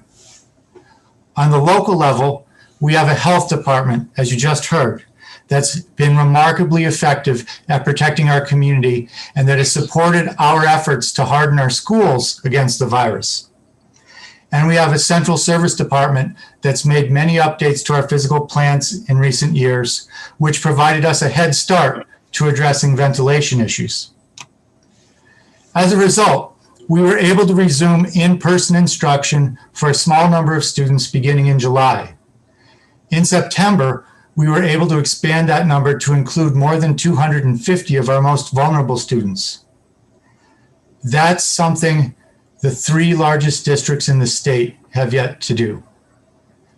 I want the committee to know what a vital service this has been, and I want you to take great pride in knowing that you have empowered us, my administrators, our teachers, the entire school team, to provide more in-person learning here in Northampton than they've been able to provide in the 3 largest districts in the state combined. On November 30th, we took the next step forward by welcoming more than 200 preschoolers, kindergartners, and first graders back to in-person instruction in our hybrid model. I was at Leeds for the first day of school for A group and at Jackson Street for the first day of school for B group. Now, normally, kindergarten is a cheerful event for students and parents alike. But let me tell you, that was not the case this year. Even with masks in place, the joy and excitement of the students and their caregivers was evident. So now you can take pride in knowing that we are providing in-person learning services for more preschoolers, kindergartners, and first graders than the 3 largest districts in the state combined. And next week, another 229 students in grades 2 and 3 are scheduled to join the hybrid model. So let me close my final report of 2020 on a note of Thanksgiving. I'm thankful that we've been spared the worst pains of this global scourge thus far. I'm especially thankful that we've had zero virus transmission in the school buildings of Northampton during the past 6 months when we've had some of our most vulnerable students present for in-person learning. I'm thankful for the courage of our special education teachers, related service providers, and ESPs, some of whom have been working in person for the past 6 months. They were the first ones into the building. They were the ones who faced the greatest uncertainty. Some of us, some who have resumed in-person work did so before we understood as much as we now know about the virus, or had taken all the precautions that we now have in place, especially the precautions we've made in the areas of ventilation. I'm thankful for the persistence of our cafeteria workers, who understood that hunger is not subject to lockdown and who have now provided more than 100,000 emergency meals to families in our community. I'm grateful to the custodians and school nurses who are the defenders of our health. I'm grateful to the bus drivers who have many weeks of driving ahead with their windows rolled down in sub-freezing temperatures. I'm grateful to our early childhood educators for leading the way in the hybrid model and showing their peers that we can reopen schools safely. I'm grateful to our administrative staff for their tireless work. Our principals, directors, associates, and their clerks epitomize long suffering. Their dedication, creativity, and tenacity inspire me. It's my honor to work with them, and that's my report. Thank you, Superintendent Provost. We appreciate that. We'll now move into old business, item 6 on our agenda. And this is the presentation, the annual presentation of the school improvement plans. It's listed as old business because this is an item that has appeared on several prior agendas and only to be postponed because of other pressing needs of the district. So we're really pleased this evening to be able to hear from each of our educators about the work they've done with their school councils to develop the school improvement plans for their buildings. So the first member of the administrative leadership team to present this evening is Principal Choquette from Bridge Street School. So can you hear me okay? Yes, we can. Okay. Good evening. It's nice to be with you all again. Tonight, I will give a summary of the goals of our SIP. I believe you all have a copy of the SIP where you can see the details of strategies and evidence of success of each of our goals. This year, I took a different approach to our SIP. As I continue my work to be a better social justice leader, I felt it important to look at our goals through the lens of social justice leadership. Social justice leadership puts issues of race, class, gender, disability, sexual orientation, and historically marginalized factors in the United States at the center of practice and vision. Our SIP uses the work of George Theo Harris and Elise Futura and Colleen Capper as its guides. Theo Harris's work focuses on the connection between inclusive practices and social justice, whereas Futura and Capper focus on equity, social justice, and school reform by looking at how to transform schools for all learners. This SIP connects social justice leadership with the district's core values of building communities of engaged students, enabling students to reach their full potential, and by nurturing kindness, empathy, and acceptance by challenging the injustices around equity, advancing inclusion, access, and opportunity, raising student achievement, access to high-quality teaching and learning, improving core teaching and curriculum, and creating a climate of belonging. Goal 1 focuses on the instructional leadership team looking at organizational conditions necessary for schools to deliver integrated comprehensive services in heterogeneous environments for all learners. We will use Futura and Capper's self-reflection tool to look at equity, location and arrangement of educational services, building teacher capacity, curriculum and instruction, and funding and policy. We will then prioritize areas of focus and develop a school mission statement that connects student achievement to social justice and reflects our shared values about all learners.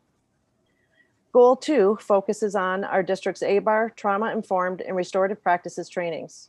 Training our faculty and staff in these practices will help them in understanding the connection between oppression and privilege, race, gender, ethnicity, class, power, and opportunity, and will also ensure that all students are being treated with equity, respect, and provided with the opportunities to take responsibility for their actions while repairing and building relationships.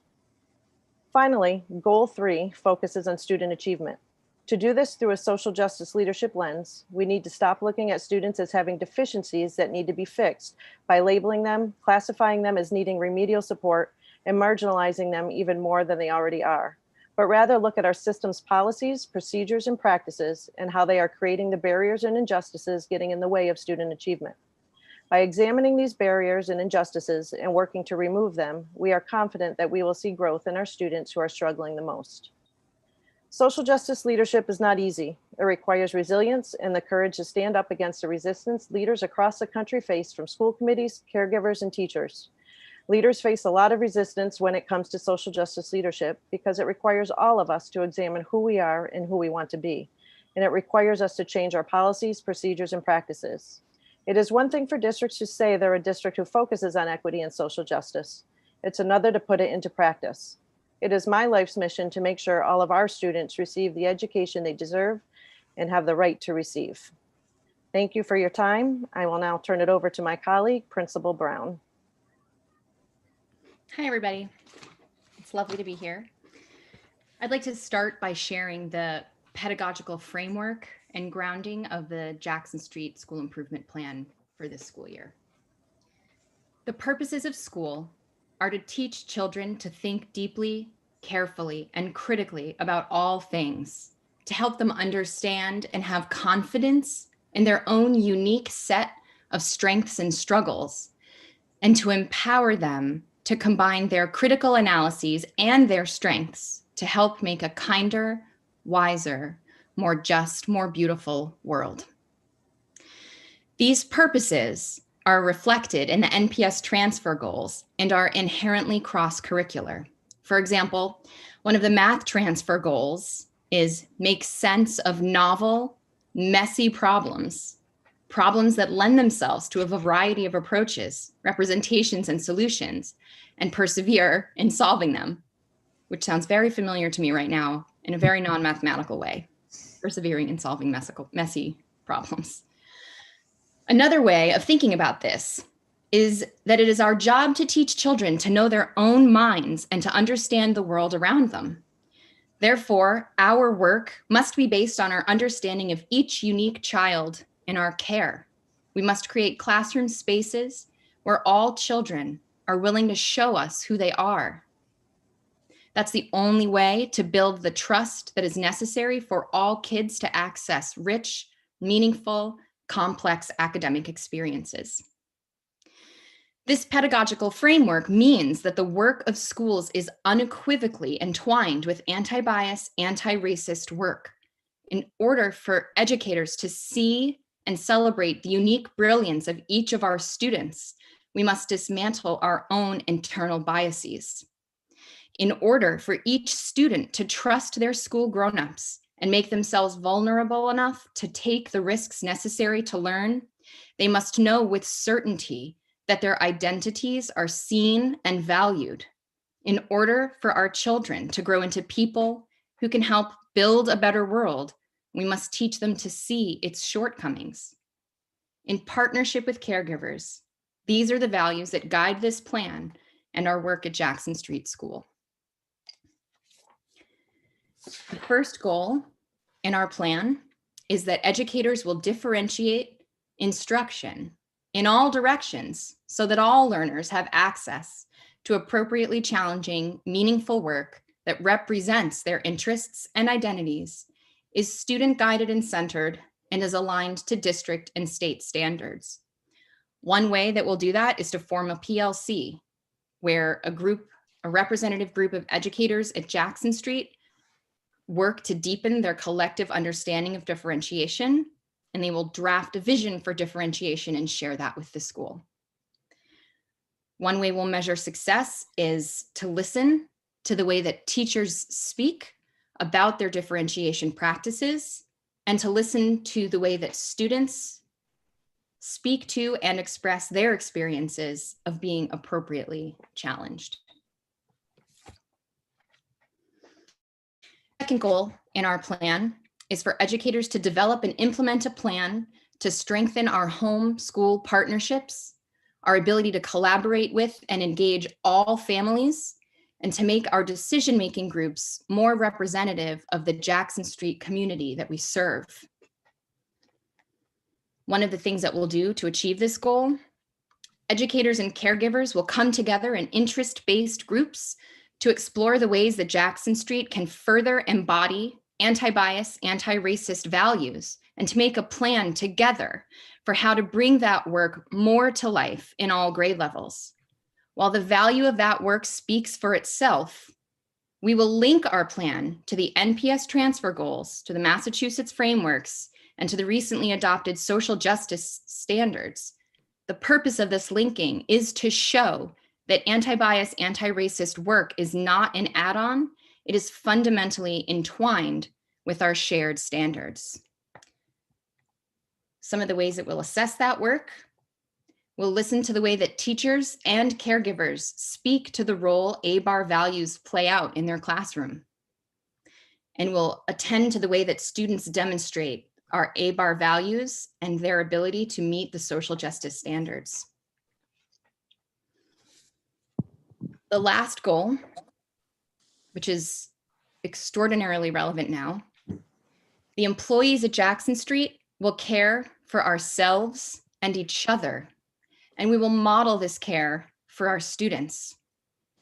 To do that, I will make space at all Jackson Street meetings for educators to connect, vent, share, and celebrate. We will allow ourselves to stop working at a reasonable hour and to enjoy our evenings and weekends. We will drink tea. Our Tier 1 mindfulness teacher will continue to teach classes for grown-ups. We will continue the many Jackson Street traditions that have already been established in this vein: morning meditation, assemblies, Hershey's Kisses, code of conduct meetings. Thanks, Ms. Agna. Members of the Jackson Street community will form affinity groups, and maybe someday we'll host dance parties Friday afternoon at 3 o'clock in the gym. We will measure our success.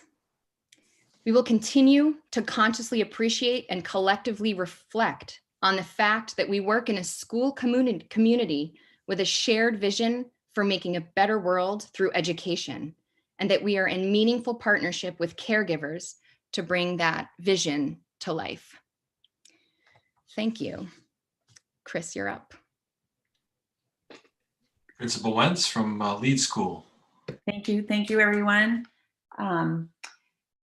Our school council took an approach where we felt we were abruptly stopped when we worked on our plan from last year. So we have some similar goals as last year, but we added to it, and we wanted to get a thread of equity and social justice in our plan as well. So our first goal is to continue to increase student growth and achievement and learning opportunities for all students through inclusion, equity, mutual respect, and expectations. And we plan on doing this through our response to intervention model. Our school data team and support teams will analyze our assessment data, strive for consistency and equity to provide appropriate interventions. One piece we added here was to reflect on the role of implicit bias in our assessment systems and to explore strategies to challenge these biases.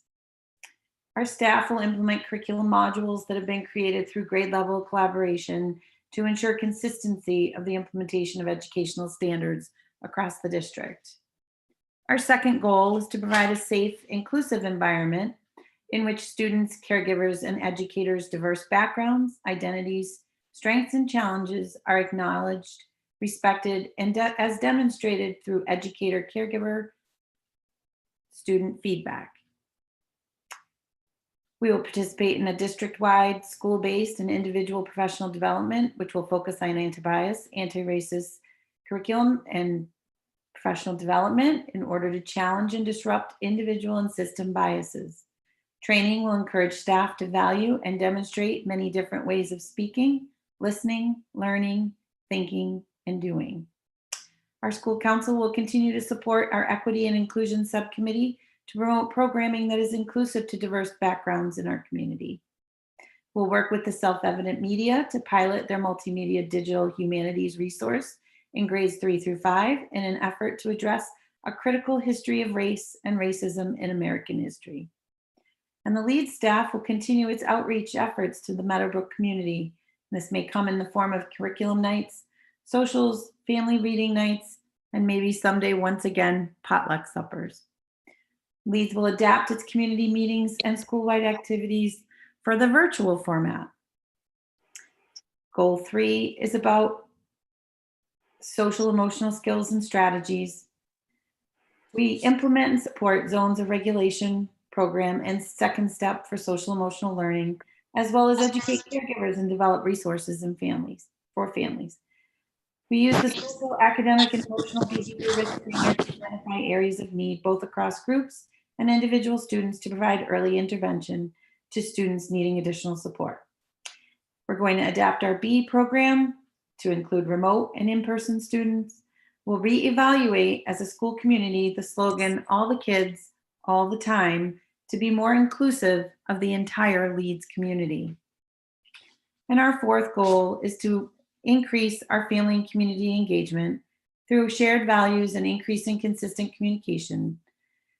And the school council and PTO will continue their effort to increase family engagement through class representative initiative and community events while utilizing the equity checklist for event planning. And I can say that we have had some really great playground playtimes, limiting the number of people on the playground at this time, but that they are occurring. Reevaluate the late bird leap after school programs in preparation for return of full-time in-person learning, as well as the potential earlier dismissal time. To increase our communication by updating School Messenger to include languages of families in our community, biweekly principals newsletters, and developing a rubric to further monitor the progress of our school improvement plan. And I'll turn it over to Principal Madden.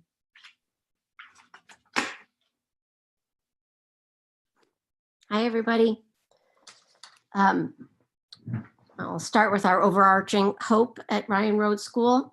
Our overarching hope is that Ryan Road School is a place where children laugh and enjoy learning, where they want to come to school, where they continually gain skills, character, and confidence, and where they feel supported by a strong and caring learning community.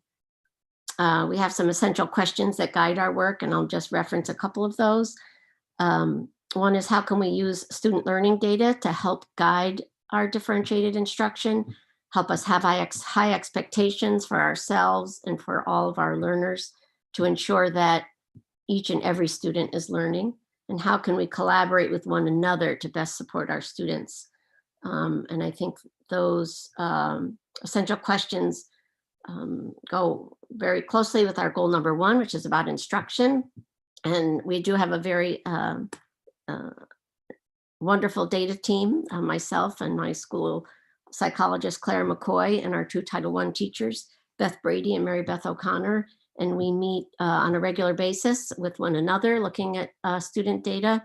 And we meet with grade levels to make sure that we are reaching everybody and helping to problem solve with teachers around how we can best support all of our students so that all of them are successful. And so I was going to share my screen. Annie, can I just share my own screen, do you think? Can I do that? However you want to do it. I'm ready if you want me to do it. If I didn't know if I could do it, I can just show. Yeah. I can just show. I think sometimes it's good to see sort of what that means. What does it mean, the student data? And so this is just an example of the fall benchmarking that we did, that we were able to do this fall. So all student names have been taken out, but we completed this under tense with teachers, and it was really wonderful. But it breaks down all the subject areas, and so you can see that it's listed by national percentile, by district percentile, and school percentiles. And so we look at all of this data for all of the students and talk with teachers about should we be doing more? Which students need interventions? Which students need to be challenged to a greater extent? And so it gives, these are math scores, an overall math score, mental computation. And so you can see that the orange is concerning, the yellow is slightly less concerning, the green is doing very well, and the blue is really quite strong. And so it breaks down all sorts of skill levels. And so it gives us, and what we say is it's like a temperature check when you go to the doctor. This is not an in-depth evaluation of any kind, but it gives us some information to help us explore further.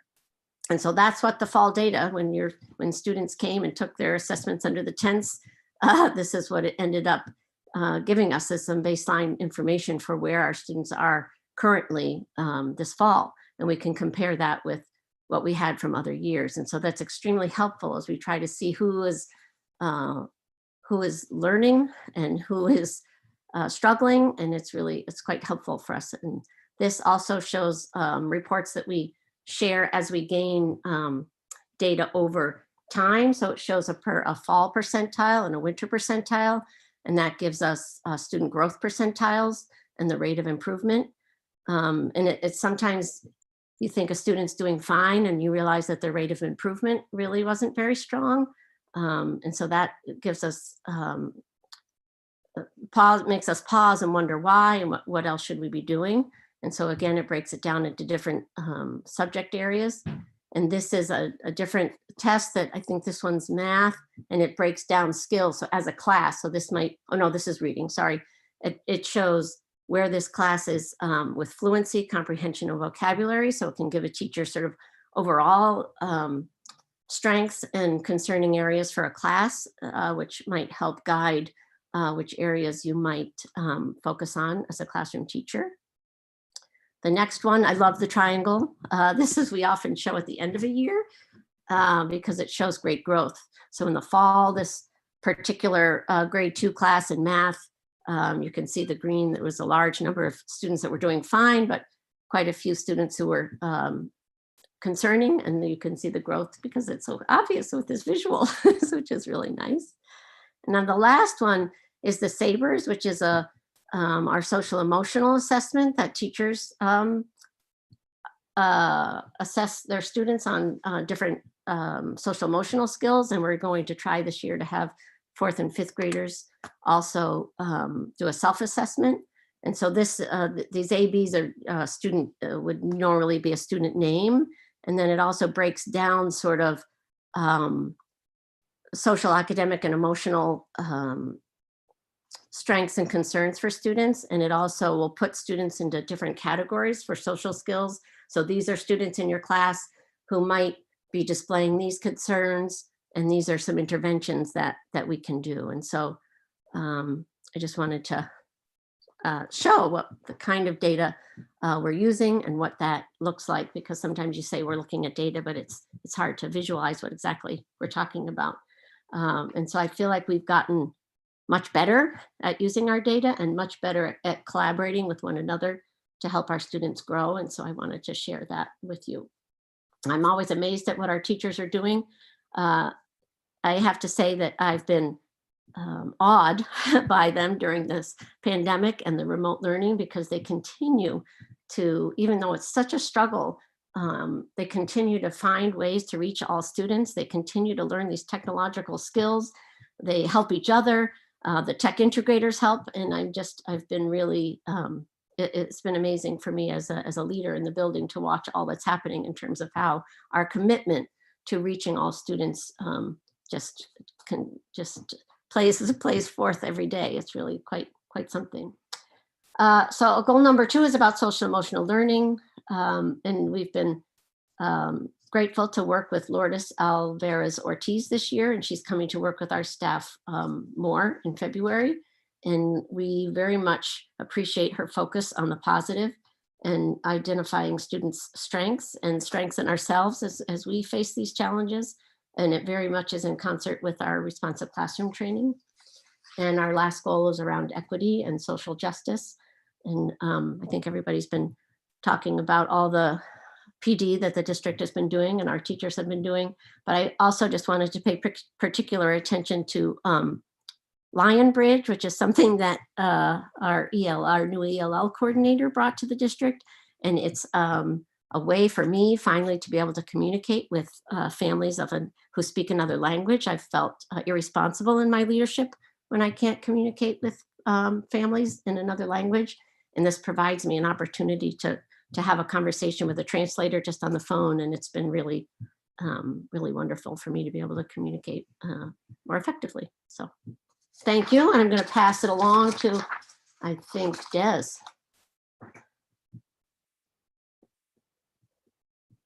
Principal Caldwell from JFK Middle School. You're next up on deck. Thank you. Good evening, everyone. The 2020-21 JFK School Improvement Plan is based on the district's theory of action. If we intentionally align our thinking and decision-making to a district model keeping all students at the center, and execute coherent actions based on research, data, collaboration, and best practice, then every student will have an equitable and high quality pre-K through 12th grade educational experience and will show social and academic growth. This year is the third and final year of the 3-year school improvement goal. As such, we felt it appropriate to continue fulfilling the work the school has been working toward, while making sure we're also taking into consideration the stark differences that exist today that did not when this plan was initially created and implemented. This year, JFK has focused on living out quotes from both John Lewis and Horace Mann. At JFK, we realize that education is the great equalizer. And to take it a step further, we recognize that we are the equalizers. And in keeping with the great John Lewis, we are also willing to get into a little good trouble in order to accomplish those goals.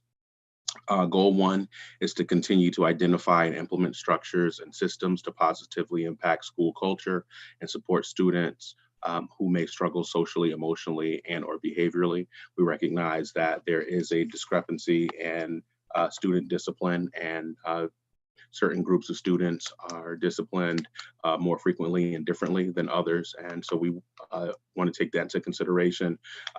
We will be implementing year 3 of our PBIS initiative, including expanding tier 1 supports and interventions to include opportunities for remote students, introducing tier 2 interventions piloted with in-person learners, and increased opportunities for our Ask student ambassadors to lead PBIS through remote learning and strengthen classroom practices by building staff capacity and implementing prevention practices.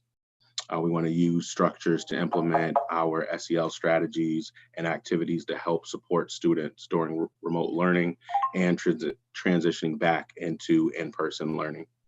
We want to restructure our student support team to focus on the pre-referral process, providing research-based vaping and marijuana prevention across grade levels, as well as education opportunities for caregivers.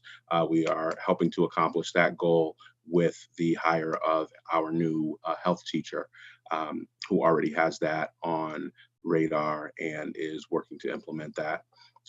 Forming a building-based anti-bias and equity committee, including caregivers, staff, students, and community members, and providing monthly opportunities for anti-bias and anti-racist professional development, in addition to the professional development already being provided by the district. Our goal 2 is to improve our strategies for outreach, communication, and involvement with our families of English learners and former English learners. This is big for us because this is an area that we are looking to greatly improve based on feedback from DESE. So we are supporting improving the attendance at district ELPAC meetings, providing translation for all school documents and correspondence, hosting multicultural community events for all families, and holding events, activities, and meetings in the community when safe to do so, co-facilitated by students, families, and school personnel. We are proud to share that we had our Noche Latinx event in November. We felt it was a great success, and we are looking forward to hosting more events and broadening our reach in that way. Goal 3 is strengthening our practice of identifying, analyzing, and using relevant data to inform instruction, decision-making, and support students to increase the achievement of all students and accelerate academic growth school-wide. In doing that, we are going to implement instructional strategies and intentional practices for improving instruction to increase the achievement of our English learners and former English learners as monitored by formative and summative assessments. Assess all students to ascertain their current level of performance academically and socially, to identify any intervention needs and inform necessary shifts needed for our Tier 1 instruction. Provide professional development and progress monitor development of our language goals. provide opportunities for our English learners and former English learners to get targeted intervention and extension through piloting a vacation academy. The Vacation Academy comes out of our student assistance grant that we have qualified for through DESE, and we intend to use the April vacation and the week after school ends to have targeted intervention with our EL students based on ongoing data points, and invite those students back to school for those weeks and have some really fun activities and some targeted intervention during those times. We're also going to, or are in the process of doing, having targeted math intervention, 6 to 10 week classes, which include lessons using the 5 practices of math, math recovery strategies, and progress monitoring with Ames Web. And using support from the district, we will continue professional development and discussions toward understanding and implementing standards-based grading, which we have slowly started that process as well. Thank you all, and I would like to now turn the floor over to Lori Valancourt. Thank you. Okay, good evening, everybody. The Northampton High School School Improvement Plan was created by our school council, and I want to make sure that I give them an opportunity to be noticed because they put so much work into this. So my school council consists of students Tess Wiseman, Nadia Mason, staff members Ed Stone, Karen Eldago, and Sue Sullivan, and community member Gwen Agna, as well as caregivers Julie Feinlin, Emily Acker-Quintana, Dorothea Von Goller, and Jenny Bender.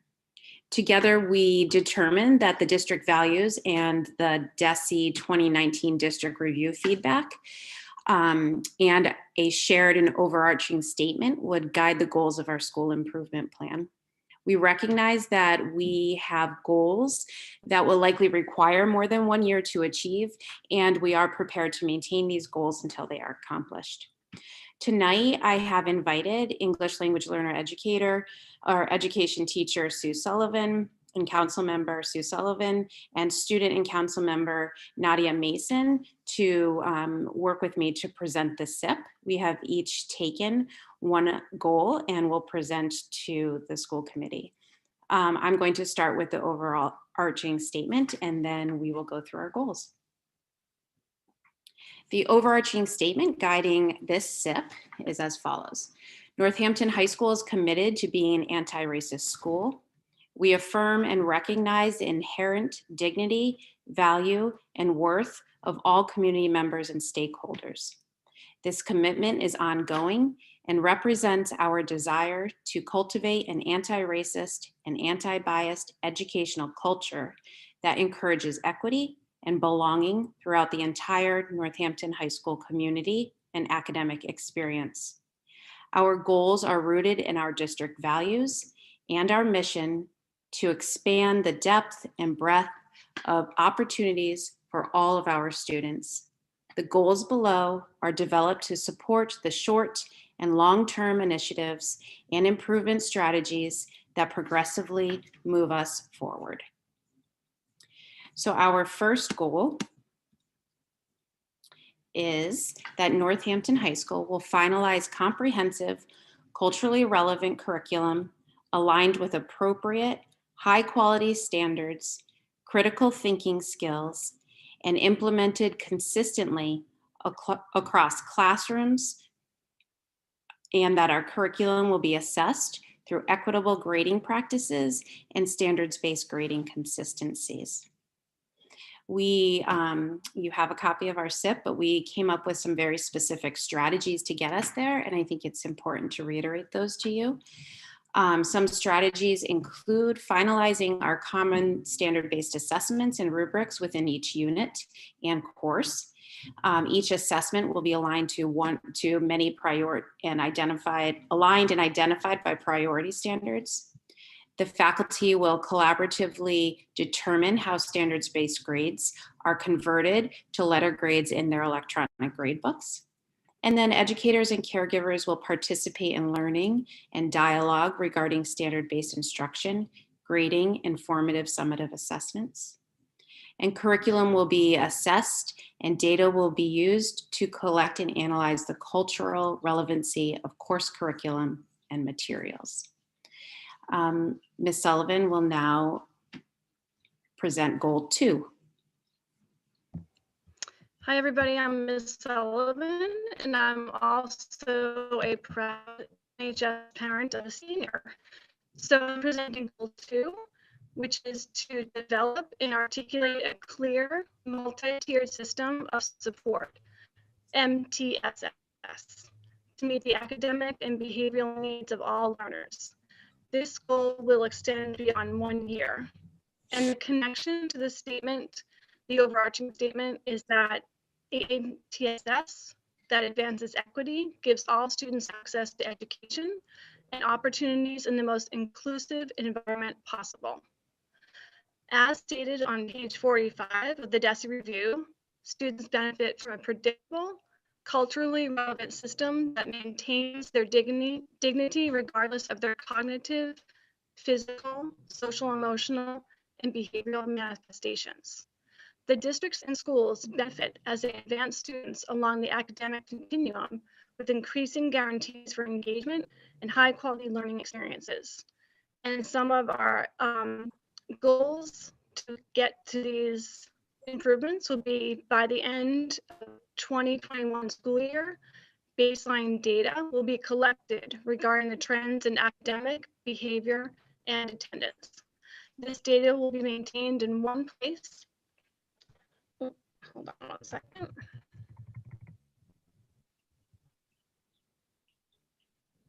And used to identify trends and progress over time. Data will be presented monthly to students, caregivers, and staff. Data trends will be used to develop multi-tiered systems of academic and behavioral support and opportunities. A multi-tiered system of academic and behavioral support will be presented to teachers and guide staffing decisions, as well as course development and social and behavioral programming. Okay, I'm going to pass it on to Nadia for goal number 3.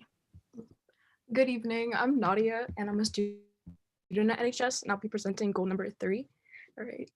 Goal number 3 is to develop and implement tangible anti-racist, anti-bias, and trauma-informed practices to build relationships and collaborate with all students and caregivers. Some improvement strategies consist of developing a system for two-way communication and an approach to collaborating with all caregivers. Work with newly hired family outreach coordinator to establish alternative caregiver engagement of activities and academic choices. Monitor and report data regarding the number of outreach attempts made between caregiver and school communication. Develop a system for tracking which families are and are not engaging in school events, surveys, or other forms of communication connection with the school.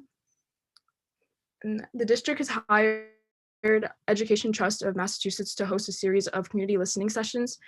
Education Trust will examine district policies and practices that improve opportunity and outcomes for students of color, linguistically diverse students, students from economically disadvantaged families, and students with disabilities in collaboration with real school councils, student union, and SOCA. NHS will also develop an anti-racist mission statement, foster and prioritize leadership from students, faculty, and staff of color, and lastly, begin to work to become a trauma-informed school community. Thank you, Sue and Nadia, for supporting the presentation of the SIP. And that concludes the Northampton High School School Improvement Plan. Thank you so much to all of the administrators for those presentations. I want to ask if any school committee members have questions about any of the plans that have been presented. I know we all had a chance to review them and they were in our packets, but okay. Member Kaufman. Thank you. No questions, just 30 seconds. I'll just say thank you so much. These were amazingly thoughtful and deep plans. So thank you for your school councils and all of your efforts. personally, I really recognize and appreciate the connections you've made between your plans and other things that are happening in the districts. I think I heard the district improvement plan, the NPS transfer goals, the code of conduct, character, and support, the district review that we had from DESI a couple years ago. So these connections just feel right in terms of us moving in the right direction. But I'm really amazed that given all the complications that we're dealing with and all the distractions, that you all were able to come up with such fantastic plans that make a great deal of sense to me and seemingly are going to be valuable. And I hope you get to share them with your community because they're easy to read, they're easy to absorb, and they're really well done. So thank you so much.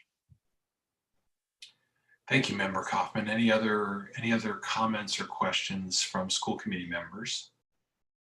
Okay, hearing none, again, thank you to all of our administrators for joining us this evening. We appreciate it. And thank you for all the work you're doing in each of our school communities. Member Levy, I see your hand is now up. Sorry. Sorry, I was slower to get it up. I want to echo Member Kaufman's gratitude. And I won't repeat his words, but especially excited to see so many references and sincere work across the board regarding anti-bias, anti-racist work. I was especially excited to see that a few schools had really connected that work to some specific measurable goals, creating mission statements that would really drive that work. And I just want to articulate a hope that all schools can follow suit and ensure that as we're doing ABAR work, we've got some measurable goals that we're working towards. And I'm really, really excited for your leadership in that area. So thank you. Thank you, Member Levy. Okay, all right, well, thank you again. And we'll now move on to our next item on the agenda. This is coming to us from the Budget and Property Committee, and this is a vote to implement a later start time proposal. And I'll turn it over to our colleague, the chair, Member Busanski. Thank you, Mayor Narkowitz.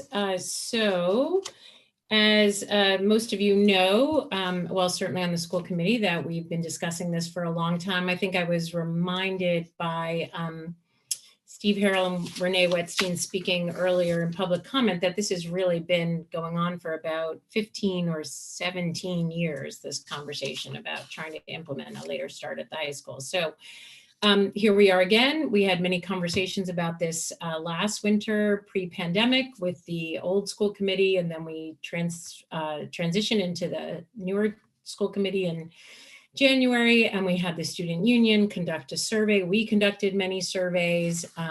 We've really gone out and talked to the community about this many times, and the Budget and Property Subcommittee was charged with bringing back two proposals in around November. We're a little late, it's December, but hey, that's what the pandemic does to you. And looking at trying to decide on a later start for our high school students, starting at 8:30 or later, based on the research and recommendations of many national organizations, pediatrics, etc. So we did this past month, the superintendent conducted a survey, and we got the survey results in our packet on, I don't know if it's worth putting those results up on the screen. Superintendent, do you want to walk people through the results? Would that be helpful? And what we were really getting at is, would people prefer Plan A, which has both plans have kindergarten starting at 8 a.m. Plan A has JFK starting at going 8:30 to 3 and NHS 9 to 3:30. And Plan B has kindergarten, elementary school starting at 8 a.m., NHS starting at 8:30 going till 3, and JFK going from 9 to 3:30. So those are the two proposals, and both of them would keep our bus contract costs the same, though there could be some impact on out of district and sports busing due to the time changes, which we don't know about. And again, kudos to Tammy Lieber, who I thank profusely at every time we discuss this, for doing such great work on this and getting us to this point. So we have the opportunity tonight to vote on it. And if Dr. Provost wants to take us through show the survey results, that could be helpful. Okay, sure. Let me just gather my thoughts. I didn't know that was going to happen. Annie, are you able to put that up on the screen? Yeah, I think I am. Give me a minute. Okay.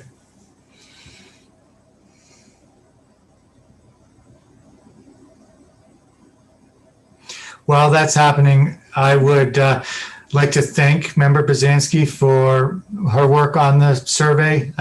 You were very kind to say that I developed it, but basically you gave me the questions and I put it in a Google form and blasted it out. So you really did most of the work on the survey.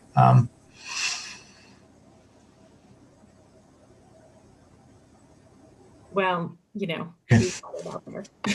Okay, and I will thank Molly for putting the results into this presentation. Okay, so here are the two proposals that were included in the survey. Proposal in both of these, I guess I should say, because this was something that I had gotten some questions about. In both of these proposals, the elementary start time would be the same. So they change, the elementary start time would change from the current 8:50 to 3 to 8 to 2 o'clock. The difference is that in proposal A, the second school on the transportation tier is JFK, which would go from 8:30 to 3, and the third school on the tier is the high school, which would go from 9 to 3:30. In proposal B, it's just flip-flop of those two secondary schools. So in proposal B, the second school on the tier would be the high school, going from 8:30 to 3, and then JFK would be the third school on the tier, going from 9 to 3:30. So moving right along.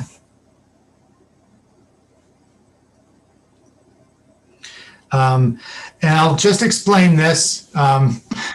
There actually was a version that I had sent out to staff, not realizing that there was a meeting at which the survey had been revised.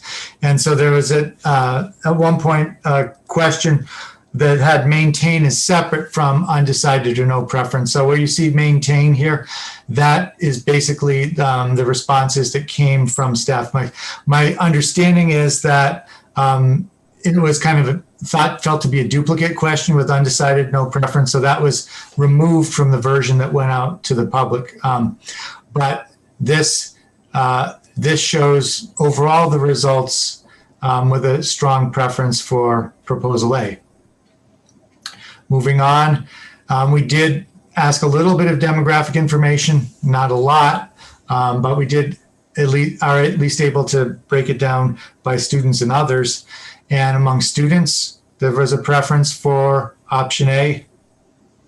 You can see that includes about 178 from the high school and 278 from JFK. And then among school employees, there was a preference for option A. And among caregivers, there was a preference for option A. So there, this is just a pie graph that shows overall there was a question about, in general, do you support making a change? Are you against making a change? Or do you have no preference? And you can see about 2/3 of the respondents to the survey were in favor of making some kind of a change. So those are the results of the survey. I've got hands up from member Seraphy Cox and member Levy. I don't know if it's about the presentation, so could we just leave it up for a second, or not? Member Seraphy Cox. Sorry. I just wondered if you could describe who answered the survey, if you have any notion of kind of a balance between caregivers, staff, students, and how many people answered the survey. We do know how many people answered the survey. This is actually a survey that another employee has in their Google Drive. So I think it may be on one of these slides. If not, I can I can send a text. I can tell you that I asked that question earlier this week. It was on Monday. At that point, there were about 1,100 respondents to the survey. We then left it open for another day because the lead school newsletter goes out on Monday, and we wanted to make sure that they had an opportunity to respond to the survey. So I believe that is a little bit more than 1,100 respondents, including those who would have responded at Leeds after getting their survey. And so when you think about that, that is the total universe. Then you can look at how many of those were students versus employees, and you can from that infer how many were caregivers. So I will say this was, in terms of survey design, was kind of crude. We just wanted to get a sense of whether there was a preference for one of the options of the two options that are before the school committee tonight, or whether there was a preference to just keep things the same. So that's about all we can do. We can't dig too deep into the analysis based on the type of information that was collected. Very good. Thank you. You're welcome. Member Levy. Thanks. I have a concern about the inability to dig deeper, and I'm hoping maybe we can dig a little deeper. I think when I filled out the survey, it asked me where I sent my kid, but I can't remember because there have been a number of surveys. And I think it's really, really important to be able to segregate the data by school level. So are we able to know how both in educators and in caregivers, which educators of elementary school students and which caregivers of elementary school students responses we got? So I would have to do that on the fly. Let me see if I can get access to the original data set. Just to be clear, I did not do the analysis that resulted in these graphs. I was working on another project that also has a timeline on it. So let me see if I can get that data to answer that question. Okay, I'd appreciate that. I did email that question to you a few times, but I know your inbox is very full. So for me, I'll state, it's not a motion yet, but I'll state that I'm hugely supportive of this change, both for the high school, middle school, and also for the elementary school. I think there are a lot of reasons why it makes sense pedagogically, developmentally, from a health perspective. And I have some real concerns supporting this vote without that data. Okay, Member Voss, you have your hand up next. And actually, I guess I guess people need the proposal. So if you want to lower it, Annie, you can, and people can bring it back if they need it. Mayor Narkowitz, before I did want to add one other piece of information, which is that the one piece we never surveyed last winter or now was how, and I know it's been of a concern, is how many students how many high school students take care of younger siblings or younger children, et cetera. And Renee Wetstein was able to provide information from a prior survey that when they surveyed, they found that 7 students took care of younger siblings. So maybe things have changed radically since then, but I thought that was a little bit of useful information to take into consideration as we're talking about, flipping this schedule, because that is the one thing it wouldn't allow. And I guess I did have another piece of information in that I was talking to the superintendent about how athletics would work, because I know that though it's not what our decision should rise or fall on, and I am hopeful that other districts might follow suit and move to a later start time and later game times, et cetera. But it does seem like fall sports would be most impacted by this because it just starts getting dark earlier. And so therefore practice time will get sort of sandwiched into a smaller period of time. And the idea being that we want to give kids at least a half an hour after school lets out to get to their athletic practices. So that's going to be sort of the trickiest piece of the puzzle. And I think you said, Superintendent, in terms of game times or interruptions to schools, it's really field hockey is the biggest issue. Is that correct? That's correct, because that is a sport that currently begins to be impacted by the end of the year, because it's played on an unlighted field, and it's played in the fall. So we do have sports that are played on unlit fields in the spring, but you have more daylight to work with. And we do have other fall sports, but they have the ability to go under lights. So I think because of that reason, it's really field hockey that will feel the most impact. And in talking to Lauren, my estimate is that it probably would be, in terms of games, 15 games would be impacted to the extent that students would have to miss part or all of fourth block with a later end time. That's because they would have all of their away games would probably be impacted regardless of when they fall in the season. And then the second half of their home games would also be impacted because of the light situation. They would have to actually start their home games before school dismisses. And then just a couple other points I'd want to make before we get into fuller discussion with the school committee.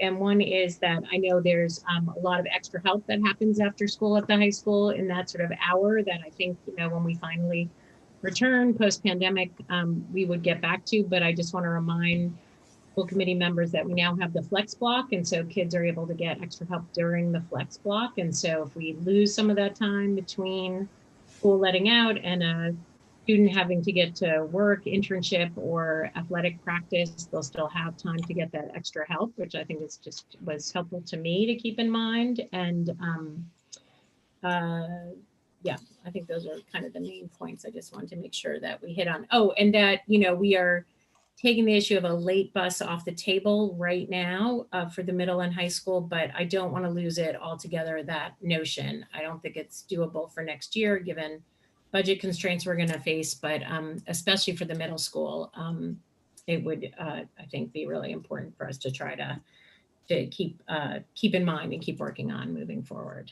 So, thank you. Okay, Member Voss had her hand up next, and I lowered it, and then a bunch of other stuff happened. So I want to make sure I maintain the order. So, Member Voss. Thank you, Mayor. I have just a couple things to add to the conversation. The question I was going to offer, the question that was asked, I kind of scratched out roughly the ends from the y-axis when I looked through the graph. So these aren't perfect numbers, but Member Seraphy Cox's question can be partially answered. It looks to me like there's between 1,400 and 1,500 total respondents to the survey.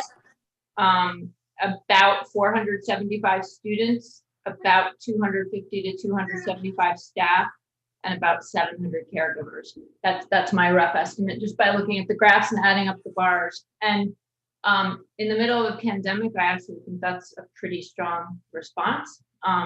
What we don't seem to know is where the caregivers came from, but there's a pretty strong response with what's been in our community for well over 10 years, that people want to make this change.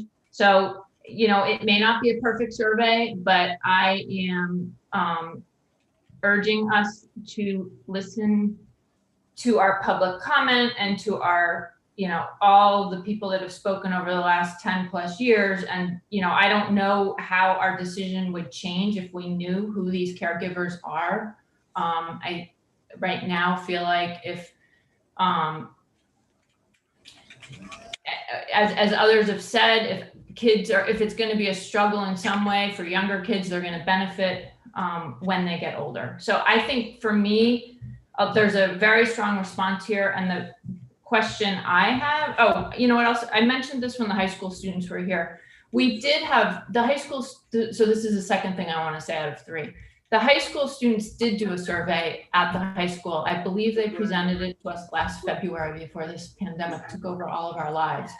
And they did a really good job demonstrating how much sleep kids are getting, not enough.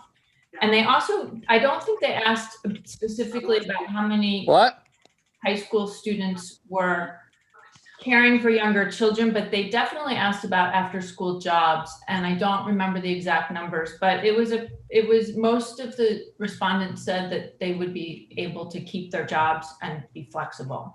So as many have said, there's trade-offs with this, but I don't, and maybe a different school committee member remembers something about that survey that concerned them, but I don't remember anything about that survey that concerned me, and I feel like it was a really helpful survey to make sure we were hearing a large number of perspectives. And then my final comment is really a question for Tammy. I don't have a strong preference between A or B. I hope we vote for one or the other that's going to be the best for our community. Thinking about the buses, I guess, Tammy, I want to know if you're pretty confident that A would work, since that seems to be more popular. My intuition suggests that because JFK uses all 9 buses, that it's more of a squeeze for A, and that there might be some room for traffic problems in Plan B. And I just want to see if that's a concern of yours or if we shouldn't have to worry about it. And then I would actually, after Tammy answers that, I would like to make a motion. Hi, so Plan A is a little more streamlined as far as busing. You're using all 9 buses for the elementary, all 9 buses for JFK, and then coming down to only the 5 buses for the high school. So it's basically just flipping exactly what we have now. Plan B, you're going to be using 9 buses, going to 5 buses, and then the other 9 buses. So you're going to have 4 buses that are going to be hanging around that we're going to be paying for at that time.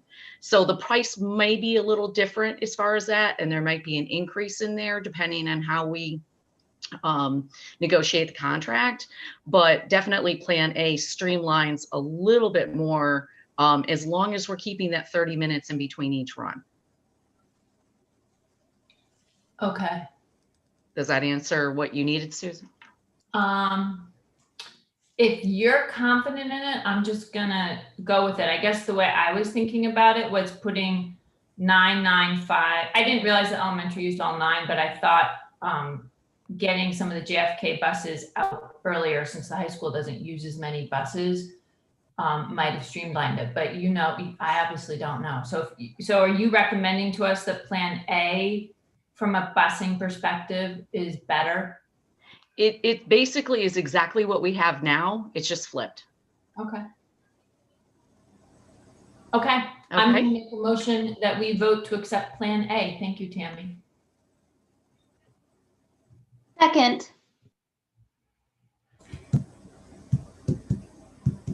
Been a motion made by Member Voss, and was that Member Seraphy Cox that seconded? It was. Okay, good. Okay. I have other hands that are up right now. Member Fallon. Thanks. So I have a couple questions. I wasn't at the last meeting. Can you talk to me? I've gotten questions about the 10 minutes that's cut from the day at the elementary schools. I think that's a great question. I don't know if the superintendent, there would need to be a little bit of tweaking times, because it's not just the elementary school, but also JFK that has 10 minutes extra built into their schedules. Well, is that what you're referencing, Member? No, so the concern I got was that there's actually, the parents were very upset that the elementary schools were losing 10 minutes a day after so much time they're losing on learning during the pandemic already this year. Right. So they'd be losing 50 minutes a week every week under this plan. Right. And Tammy and I went back and forth on that. And that's exactly my point, is we would have to tweak, because they would not lose those 10 minutes. I just don't know quite how that falls out. It seems like elementary is 6.5 hours, but it's really actually 6 hours and 40 minutes. And JFK is 6 hours, but it's really 6 hours and 10 minutes. So I was wondering if the superintendent could address that question. So I think this is a question that actually we have not discussed in the subcommittee. What I think that the best thing to do would be to check against the structured learning time requirements and just make sure we don't run into an issue there.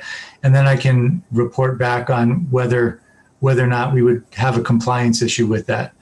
I think there has been a historical issue, which I think feeds into this, which is that our 3 tiers are all running on different times. And right now the elementary schools have the longest day, and they're at the last tier, which on the last tier, which creates an issue of getting that to them both in the morning and the afternoon, although I think it's more in the afternoon.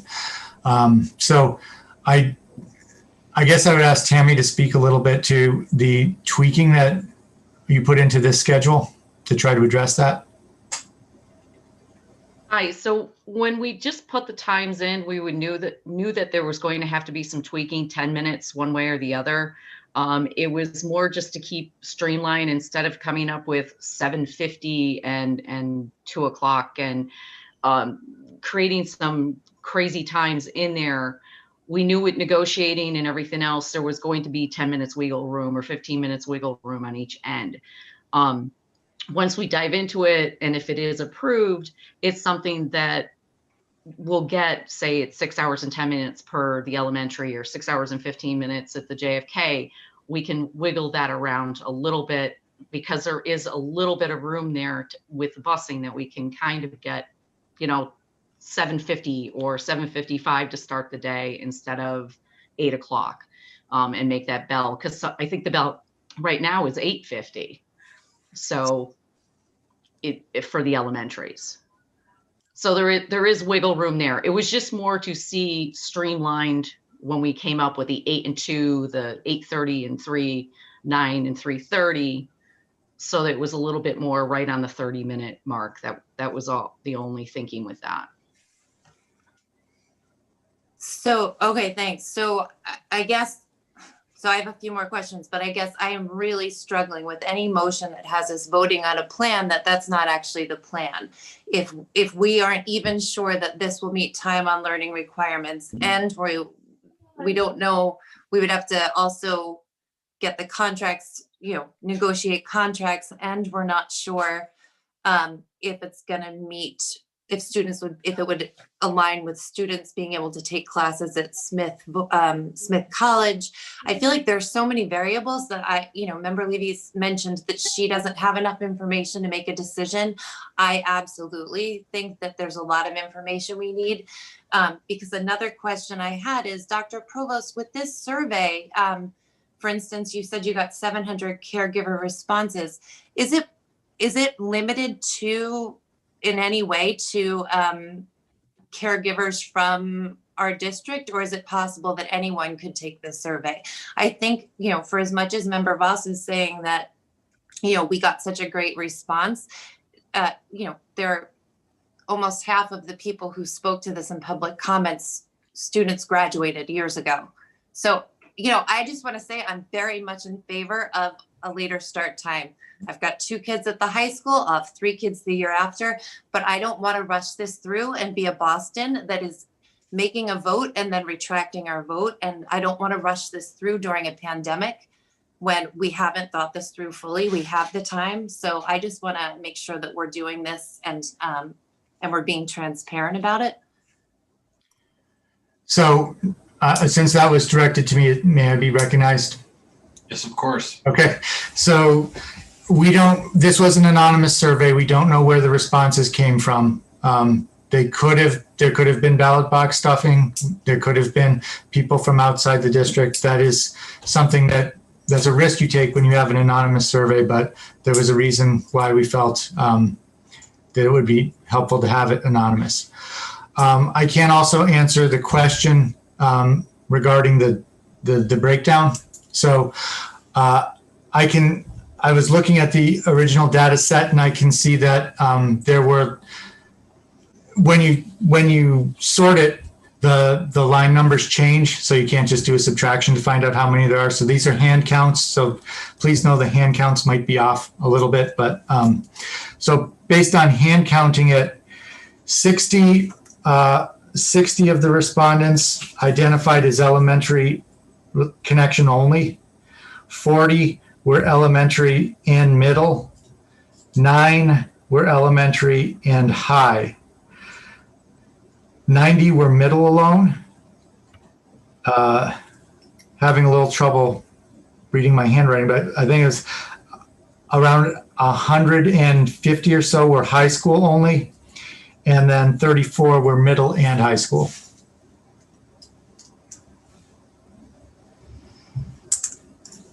Sorry. And also, I just wanted to let you know, Lauren McFarland is actually here tonight. There's another item coming up later for sports. So if anyone wants to speak to or ask about the impact on sports, she can certainly answer those questions better than I can. John, were those numbers of teachers associated with those schools, caregivers associated, or? It's both. I could cut it down again if you want to have each category subdivided. But what I gave you was whether it's student, caregiver, or employee who had identified with that level. Would you like me to do that? Those numbers didn't seem to add up to me, but if they added up to everybody else, then. No, they seem significantly lower than the number of actual responses. That's why I was asking. Okay, and then I'm sorry, the only other point I wanted to say was that I have, from the families I've heard from, once again, I support a later start time. I'm concerned about implementing it for this coming September. The elementary families have borne the brunt of the cost of this pandemic. They've had to provide childcare. Families have lost their jobs. They've taken furloughs. They've had to be at home supervising their students. To ask them when we don't know if the Y has the capacity and we don't have their pricing available to provide additional childcare to them for next September, not knowing, to say we're going to do this later start, not knowing if we'll even be able to, because we don't know if we'll be back up to full capacity on the buses, not knowing if they'll even be able to provide childcare, not knowing any, I just feel like I would be more comfortable implementing it the following year and eliminating some of these variables and having, more time to plan this thoughtfully and making sure that everyone is aware of it and that we're able to do as much outreach as possible. So that's where my thoughts are right now. Member Levy, you have your hand up. Thanks. I have many of the same concerns as Member Fallon. Member Fallon, I will just share that in our conversation last month, I guess, when we had our last full meeting, we did discuss after school childcare, and we're told that the Y and the site-based programs, because they don't all use the Y, all have capacity to increase childcare and after school programming. I want to reiterate my strong support for later start for high school and middle school and earlier start for elementary school. I'm also concerned about this notion of 10 minutes, and I didn't quite understand the response. If it was, oh, we'll just figure it out later. I agree that I would like to have it figured out before we vote, and I would not like to see us go to 7:50 for elementary schools. I know it's only 10 minutes earlier, but as we're talking about, you did the math of when kids are going to be outside walking to the bus or waiting for the bus and sunrise. And can we go 8 to 2:10? You don't have to answer that, but and still have the buses work. I would like to see that ironed out before we vote. The other thing that I'm really concerned about is we had made a promise to really ensure community input on what we're doing. And I hear you, Member Voss, that we've had all sorts of input historically, but it has always been from the high school, and it wasn't going to impact elementary schools. And now we're impacting elementary schools in a different way than we were before, and from my understanding. And I'm really uncomfortable making a decision without the input of without known input from elementary school teachers, elementary school families. I agree with the public commenters that change is hard and there are going to need to be adjustments. And I do think a lot of families would need to adjust, and it would feel hard and they might be against this, but without knowing what the numbers are of our elementary school families, the other piece that is really weighing on me is I've spoken with a few teachers of elementary school students who have said they are so in the weeds right now with remote learning, a lot of them transitioning right now from remote to hybrid, getting their classrooms ready, that this is not on their radar, that they weren't even aware of this survey. And I'm not saying we shouldn't do it. Again, I really like this and I really want to support it, but I'm having trouble supporting a significant change to elementary schools without the support of the elementary school teachers.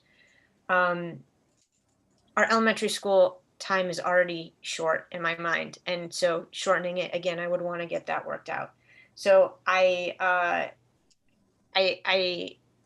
guess my question for other folks on the committee, especially the subcommittee that did so much work to put this together, is given that we're in a pandemic, given that there have been so many changes for folks, I understand the science behind the later start for the high school and middle school. And I know pushing this off a year means that's another year that our students aren't getting enough sleep. And my question is it worth waiting a year? I guess I have two questions. One is it worth waiting a year to ensure that we're doing this with the input we promised we would get? And then my second question is, do we need to decide this tonight in order to make the change for next year? I kind of thought yes, but could we put it off by another month or even two and really ensure that we're getting the input from elementary school families and teachers? Sounded like that was a question for people. Maybe a rhetorical question. I'm not sure. No, it's a question I would like people's input on. I don't have, and I saw Superintendent Provost raise his hand, so I don't know if. Yeah. That's a question with a very discrete answer. So originally when this vote was timed a year ago to be happening around now, it was because of any potential budgetary impacts. The two plans that the subcommittee have landed on are ones that have minimal budgetary impact within the proposal itself. They may have some impacts through impact bargaining that we're not aware of at this time, but it's not so important to connect it to the budget process at this point. Right now, I think the constraining factor is how much time would be needed in order to actually plan out the routes to implement a change, the bus routes that is to implement a change, and also to leave enough time for negotiating for any impact bargaining for a change. So I would say with those two factors in mind, if the decision was to be implemented next fall, it would have to be made by March of 2021. Okay, that's really, really helpful. I really appreciate that. I really want to honor the work that the subcommittee did. And I recognize that we made a commitment to vote, but we also made that commitment pre-pandemic. And I just want to name the changes that have happened and just wonder whether it is whether it honors the hard work of our elementary teachers, especially to move forward with this without knowing what their feedback is. So if we could, my inclination would be, again, I support this. My inclination is to push the vote until we're sure we can get the community input we need from them. Member Kaufman, you have your hand up next. I do, thank you. So I guess I have several things to say. First of all, Tammy or Ms. Lieber, thank you for your work on this. I totally appreciate how you went about it. And I totally have a lot of confidence that you'll be able to figure it out. I'm not concerned about 5 minutes here or there, honestly. So thank you. You have my confidence. If you didn't, I wouldn't vote for it. So thank you. I have every intention of voting for Member Voss's proposal. I do appreciate the concerns that you brought up, Member Levy. I just view this much differently. I think that the nature of why we haven't passed this in 15 years are all the reasons that you're suggesting we do, investigating further, doing more surveying, delaying. And I just feel like that's the last thing we want to do at this point, is to do any more surveys or collect any more information or delay this. So I really feel like it's tonight or never. I really feel that way. I'm so looking forward to us collectively rejoicing about doing something that is really a once in a generational kind of move that could benefit all students. To me, it's a phenomenal opportunity. I don't think, I actually didn't even want to survey parents, and let me explain why, but I don't think we're doing this for today's families. We make necessarily, or solely, I should say, we make decisions all the time, and our agenda tonight and last month and the month before that was all about our current families, when we're going to return to school. Are we going to offer swimming? We're going to talk about that later. That's for our current and existing families, and there's no doubt that we need to gather their input, and I think for the most part, we've done a great job with that. But this kind of decision is even for kids that aren't even born yet. If it's took us 15 years from now, we're not going to make another decision on this to change it. It's something that is going to impact kids in the school system now and kids in the school system in the future. That's why I call it a generational type of decision. And I think this warrants certainly some input from families today, but they're no more important than families of tomorrow. And we're responsible for making this decision that I think everybody would agree has incredibly strong research to show that we could help all kids. And so I'm not concerned at all about not getting input from certain folks. At the same time, I am unbelievably shocked at how clear the message was in the survey. Like I said, I wasn't in favor of doing the survey, but I can't deny the data that's in there. And the data, as a statistician, I can say is crystal clear, assuming it was done well. And I do think that we're not being able to get more information does raise some clear doubts. But if we are to believe what the survey said, there's a clear majority of folks at all levels, caregivers, teachers, students, that are very open and interested in changing. And of those two options, it's clear they want proposal A. I didn't really care. I still don't really care. I actually like proposal B a little bit because what it does is it takes elementary and moves them back an hour, and it moves JFK and the high school equivalently an hour later. There seemed to be some balance there. One group starts earlier, the other two groups equally start later. So I was leaning towards that, but hey, Ms. Voss brought up this first. It makes a lot of sense to me. I'm going to vote for it. If it fails, I'll vote for B. But I do think also we got to trust, for those of you that are very interested, as you should be, in hearing from the community, this is a heck of a lot of people who responded very favorably. And this is a heck of a lot of people who said they like proposal A. I also recall, Dr. Provost, the last 2 years, I went to all the open houses at the elementary school, and I specifically recall you standing in front of the elementary school parents and getting their input on this, right?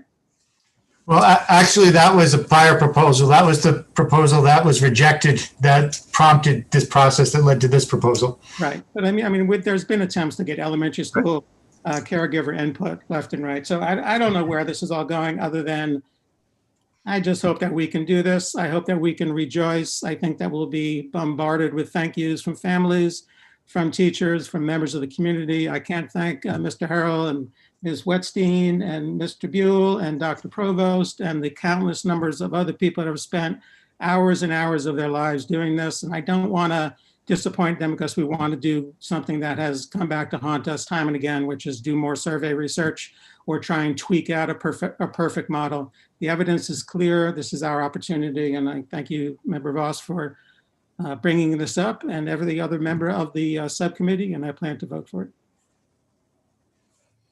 The next person who has their hand up is Member Busanski. Thank you.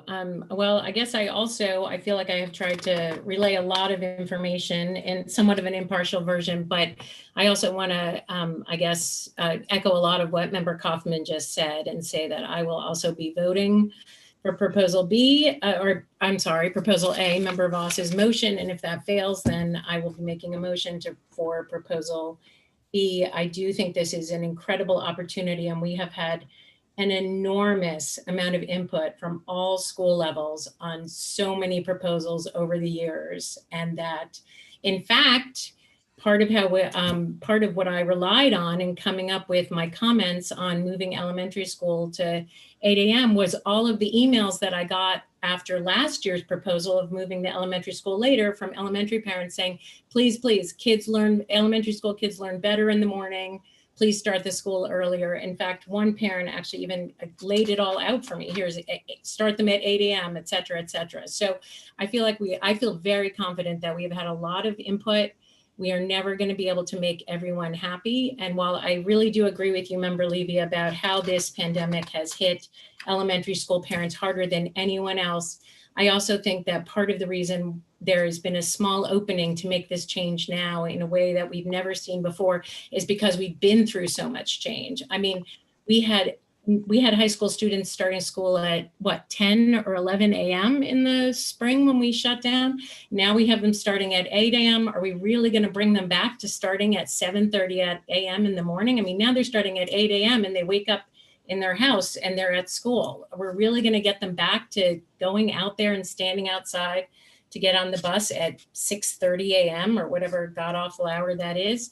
I just don't see us going back to the way things were. I think we have an opportunity, and this is our opportunity to do it. And I think we've done all the work and research. And like Member Kaufman said, I think the educational benefits for all school levels, elementary included, are just enormous. That elementary students, and I remember Member Gold saying this in our meeting in January or February, elementary students learn better in the morning. So, to me, in a way, I feel like it's really a win-win. I'm also not concerned about 5 or 10 minutes. That I'm sorry we couldn't resolve that before we brought that to you tonight. But as we all know, our administration's been busy with many other things, and I just don't think that has to hold us up in moving this proposal forward. And I'm not really sure where any notion of fake voting or ballot stuffing comes from, or that people who have graduated or high school grads have gone back and voted for the survey. Maybe that has something to do with I don't even want to go there. I don't know what that's about. I've never heard that accusation for any other survey we have ever run in this school district, that we've been concerned about fake voting. So I really don't understand why that would even be any kind of an issue tonight.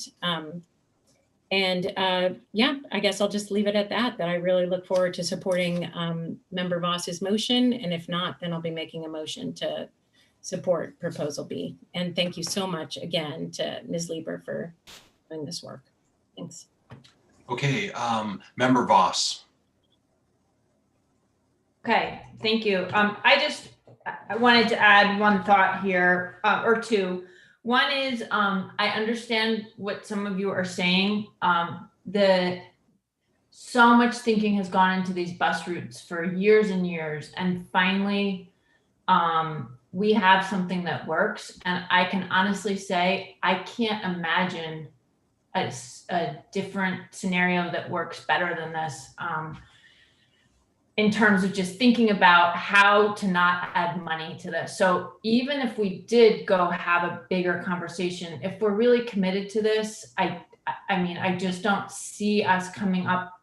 It's not like we just pulled this out one week and said, oh, this works. I mean, different people have been hired. I worked with a professor at UMass for like 6 months to try to figure some stuff out. There was a totally different approach. And, Ms. Lieber worked very hard on this and has come up, that's why I wanted to ask her about the buses. I actually like Proposal B for some reasons, as Member Kaufman and Buziansky said, but I do think the busing is really tricky. And since more staff seemed happier with Proposal A and more community members, that's why I said Proposal A. And I would vote for B also. For me, it's A or B right now. And then I guess I wanted to offer a friendly amendment, if that's okay. Can I make a friendly amendment to my own motion? Are you friendly to yourself? Sure, go for it. Except it's still Proposal A, with the understanding that elementary school will not start before 8 a.m. and the other schools will, Ms. Lieber can figure out how to make the buses work within the few minutes that are required, 10 minutes that are required. And I guess maybe somebody has to agree with that, but. Okay, can I check with the seconder of the motion? Are you comfortable with that as well? I would just ask Tammy, Ms. Lieber, if she feels like that is doable, and if so, then yes. Ms. Lieber? Sorry, couldn't find the mute button.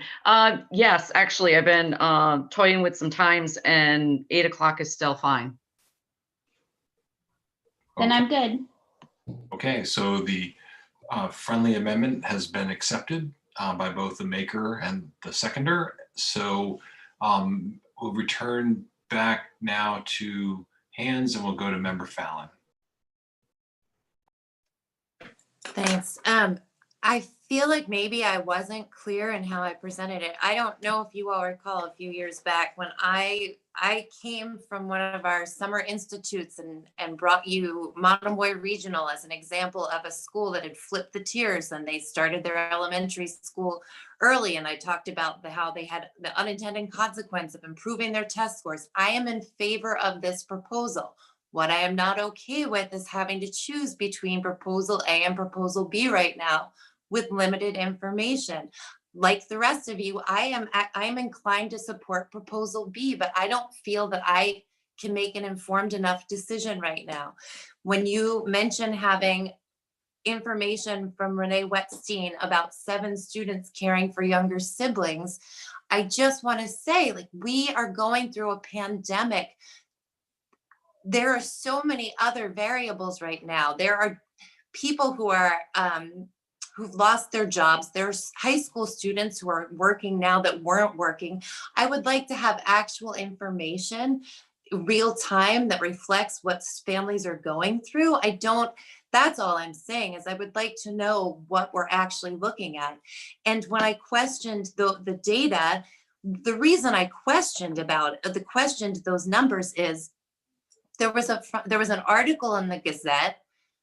There are so many responses to this survey, and yet almost no one showed up during public comment to talk about this late start. It's usually a really hot topic. We got very few letters from the public about this. And the couple that I got were like, wow, why are you making this decision during a pandemic? No one knows about it. So I feel like we are not being as transparent and open as we normally are, or normally we should be, that families and caregivers are way too overwhelmed and they're just exhausted, and they aren't even aware that we're making this decision. Our own student union said they didn't realize that this was on the agenda for tonight. And so that's my concern. That's why I'm so confused by 700 or 800 people having voted, and yet our own student government didn't know that that was on the agenda for the meeting tonight. And so that's what I'm questioning, is, are we rushing to vote when the superintendent says we have until March? I support this. I would vote yes, but I don't support proposal A over proposal B. So I will vote no to either tonight. If you could give us more time, I will support one versus the other. But right now I'll vote no to both because I have no idea. I don't have enough information. Member Seraphy Cox. I thought that Member Gold was ahead of me. I'll defer to him next. I also see the superintendent's hand, and then I'll go. I think Member Gold got kicked off the Zoom, and then I couldn't remember where he was in the order. So Superintendent Provost, did you have a comment to add? I just have a question about or a concern about the motion, the amended motion that's currently on the table, which would, as I understand it, set a barrier for the elementary start time being 8 o'clock,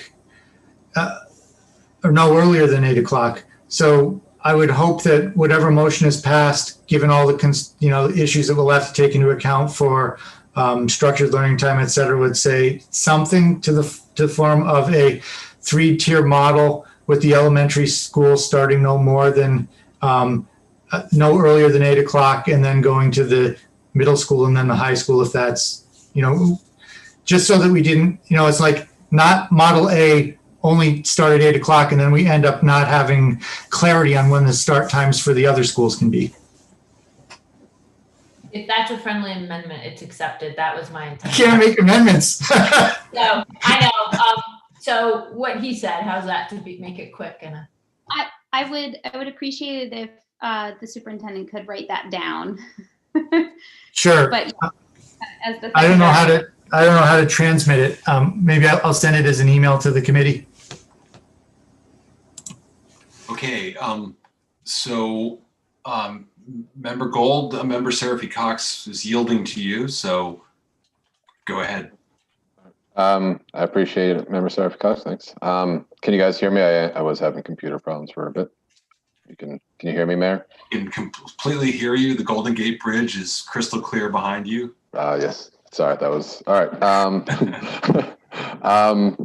I greatly appreciate the efforts of everyone involved. I'm on, for those who in the public may not know, I'm along with Member Busansky and Member Voss. I'm on the Budget and Property Subcommittee and saw the tireless work that Tammy and Cammie and Dr. Provost and everyone was doing with this. I think that's why we've arrived at a couple of plans that are pretty amazing in terms of the fact that they don't cost a lot and they get a lot that's met. And I'm especially impressed how quickly we were able to work, considering, if you might not know, we were actually meeting, I don't know if Member Busansky can remember, I think it was each month since September, like September and October, we had a couple of meetings even through all of everything going on and over the summer. I mean, it was impressive how the effort that went on with this, because this is so important to the community. And so all that being said, I am not at a place where I can vote for either A or B as well, for a couple of reasons. One, especially now that Dr. Provost was just sharing that we would have until March if we wanted to gather more information. I think that would give me the confidence that I know what I'm really voting on. And I think it sounds like a lot of other members as well, or a couple other members at least as well. A big piece for me would be to hear, as an elementary school teacher, I certainly, as Member Busansky shared, kids, elementary school kids, I feel from my experience of 15 or so years in elementary, they certainly function very well in the morning, and that isn't, I don't think that it would be a huge impact. I would love the opportunity to get the feedback from the administrators and the elementary school principals, and so I feel like we can do that in that time. I would also like to hear from the building leaders from the 4 elementary schools from NACE, and really hear from them as to the impact and the changes and the adjustments they would have to make. So I think we have the time to get that, to make sure that we go into this confidently when we do have, like, it sounds like a new deadline potentially of March. And so I would, if this motion doesn't pass, I would make a motion hopefully to table this vote until March, so we get that information that I think would improve the confidence in our ability to vote for this. Last thing I would throw out there is, if we could start a practice, if anyone's going to make a motion and make amendments, if we could please have somebody put it on a screen so we all are seeing what the text is of the motion, because it's hard to keep up with the amendments and all that. So I think it's a real simple thing that we can do here. So I would encourage us to do that. Member Seraphy Cox. I see in my email that the superintendent just emailed us the motion. I wonder if somebody could put it up on the screen.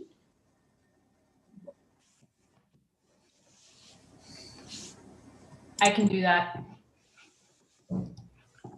And my comments were really that that I was supporting the motion, but I suppose as the seconder, you all probably guessed that. You know what, let me just get this in a Word document, just a second.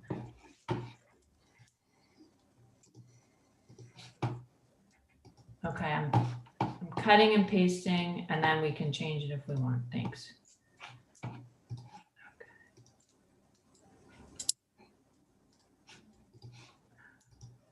Okay. Okay.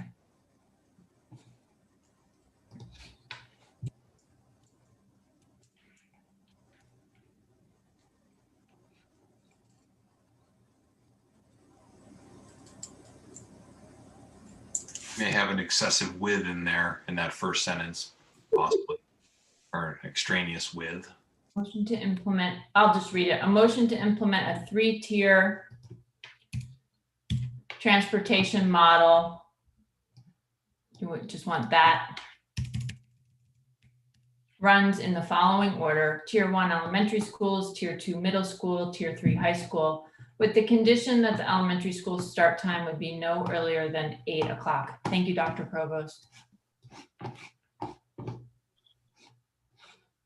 Could you add the times for those three, just in case the public's looking and anyone didn't catch the times from the presentation? Well, I thought that the proposal was, well, we didn't want to lock in a time because there may be some, it sounded like there may be some movement in the other two possibly, but I'm not sure. That's right. Oh, I'm sorry, I didn't catch that part. Yeah. Thank you for the clarification. I thought we were sticking those two, but unlocking elementary, or whatever the word. Was that your intention, Dr. Provost? It was. It was just to make sure that it provides the flexibility that we were discussing for tweaking, but it gets the essence that this is the order that the tiers would run, and then allows adjustments at each of the levels. It would be close to what we had up on the screen a few minutes ago when we were looking at the survey. So I would anticipate the high school start time would still be somewhere around 9 a.m. with this model, but it could shift slightly. Okay. So Member Seraphy Cox, are you finished with your time, or do you have additional to? Well, I mean, I had wanted to move to a vote, but I see other school committee members who have not spoken yet. And I guess honestly, I would like to hear from school committee members who have not spoken yet before others, but of course that is at the discretion of the chair. Okay.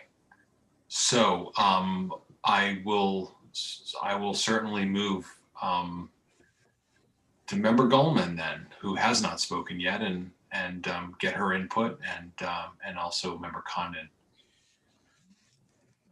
Thank you so much. I support the proposal on the table, most pointedly because I have spoken with a lot of people about this, and I think this is a great plan. I think it's a plan I can fully support. Even I've looked at the plans from all the years and the work we've done on this past year. I particularly support the high school starting later because I think 9 o'clock is better than 8:30 significantly. And I don't want to inch towards it.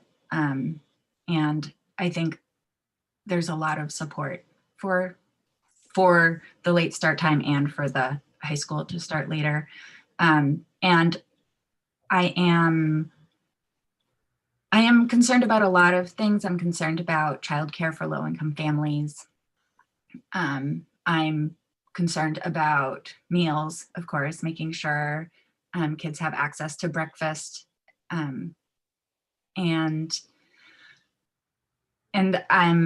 I agree that it sounds like the impact to the budget won't be as significant that would require us to make this decision now. And yet I'm prepared to vote for proposal A and have faith in our administrators and our principals who take this direction from us and guidance to adequately consider all of the factors and concerns that we have. And even I am so inspired by the SIPs that were presented today that I really think that a lot of this can be worked out beautifully, really. I'm very excited about this. Thank you. Okay, Member Condon. Thank you, Mayor. I mean, at this point, I feel in favor of moving forward with Plan A as well. I like Member Kaufman, I worry that analysis paralysis has kept this from happening for so many years that continuing to collect more data is just going to keep that cycle going.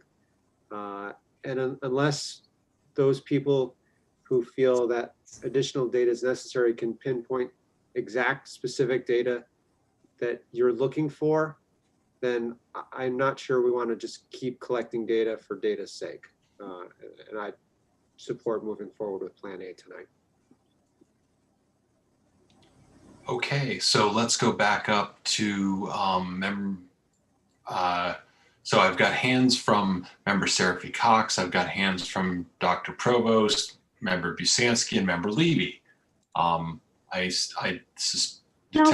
mine was left over from before. Okay, Dr. Provost. Oh, Dr. Provost has disappeared. Member Busansky.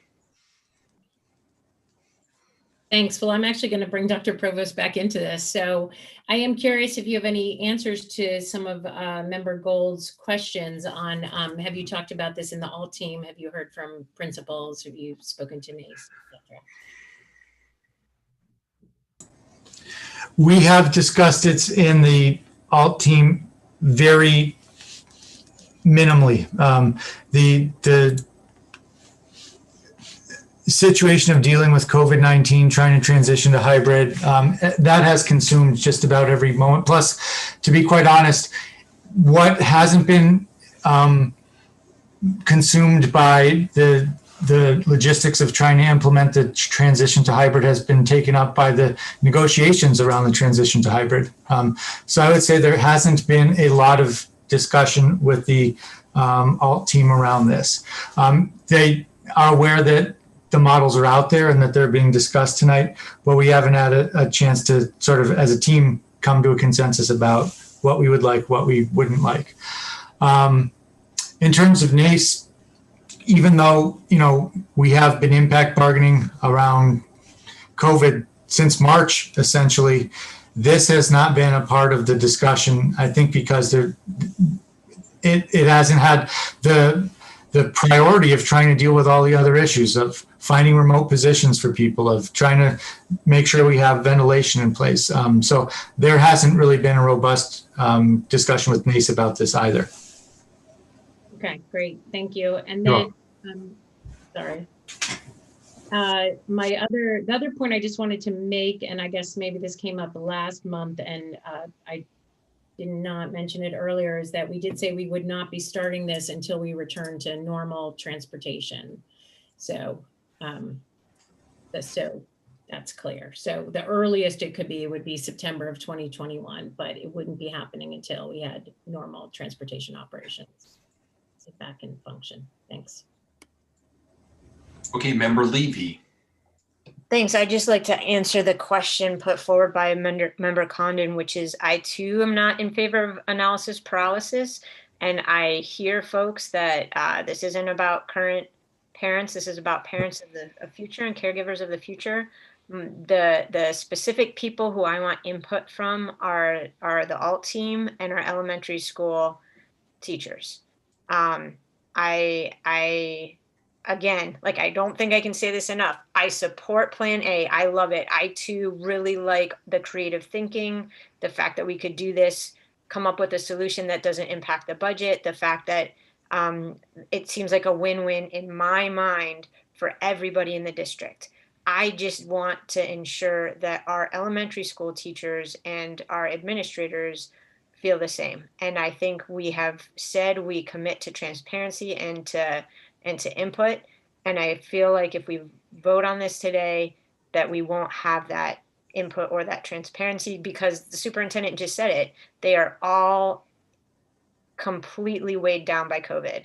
So to me, it's not analysis paralysis to say, let's give this a little bit more time to get that input. It's also not saying we're never going to do this. I'm a little, I think to say do it now or never, I would like to do it right. And if that means waiting a month and then doing it then, that's what I'm in favor of. So I will not be voting yes or no on this. I feel like a no vote means I don't support it. I do support it. I just don't support voting on it right now. Okay, Member Gold, I keep wanting to say Mr. Gold, Member Gold, because that's what your screen says. Member Gold. Sorry about that. I'll change No that in a second. I just want to concur with what Member Levy said in responding to Member Condon, that as we just heard from the superintendent, we have not heard from the elementary principals, and we haven't heard from NACE. And I don't, I think that we did a really impressive job of almost sticking to the timetable that we gave ourselves. And considering it was a pandemic, we were missing some information. I think we would have gathered that. It seems kind of obvious to make sure that we have that input and that, if you want to call it, data. And so I think it's very easy to if we know that it's March, we could give us to February, and it sounds like we're pretty clear as to what the additional information is that we need to confirm that A is going to work, or which it sounds like it is the energy right now.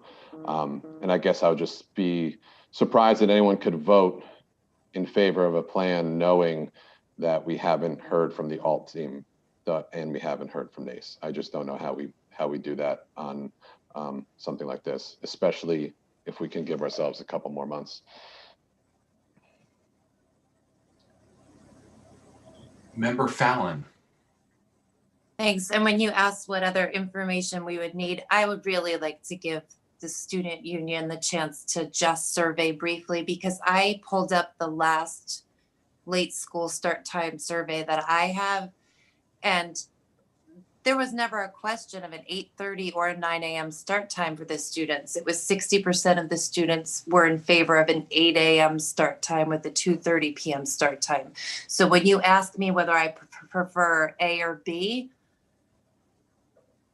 I feel like I don't know that answer when what I'm seeing here. They weren't ever asked anything on this particular survey. What they were indicating was that they preferred an 8 a.m. start time. And so I guess I would like to actually see what the high school students have to say. We have plenty of time for them to be surveyed if we put off this vote until February, and I would feel better about it, and we could hear from the alt team as well. That would make me feel more comfortable with this decision. And also, I would really love it if the superintendent could find out what happens with that 30 hours of time on learning that the elementary school on this schedule doesn't have. Member Busansky. Thank you. I guess, a couple things. I feel like there's just kind of this conflict out there that we don't want to spend too much time on this because we need to spend so much time on pandemic related schooling right now. So I find it difficult to hear people wanting to spend more time on this when what we were really trying to do is say that we have done an enormous amount of research on this and surveying. I think it's pretty clear from the survey that we did that students at NHS and JFK prefer a later start time, I guess, and that they prefer proposal A over proposal B. I think it's pretty clear that though we may not have heard directly from NACE, we certainly heard from educators and school employees pretty overwhelmingly. So those, I just don't understand where that kind of notion is sort of coming from, that we haven't heard from students or that we haven't heard from educators and school employees, because they were definitely, clearly included in this survey. And I feel like, once again, we have enough information to move forward to, and I really appreciate what Member Condon said about analysis paralysis. And having gone through this late start issue numerous times now as a school committee member, I know that we just seem to always end up in this bad cycle and unable to actually make action and make a decision. Having said all that, I'd really like to ask the superintendent, what your recommendation is on this, or what your preference would be. So I'll go back to the last plan that I had presented. My the plan that I had presented had the high school starting at 8 o'clock.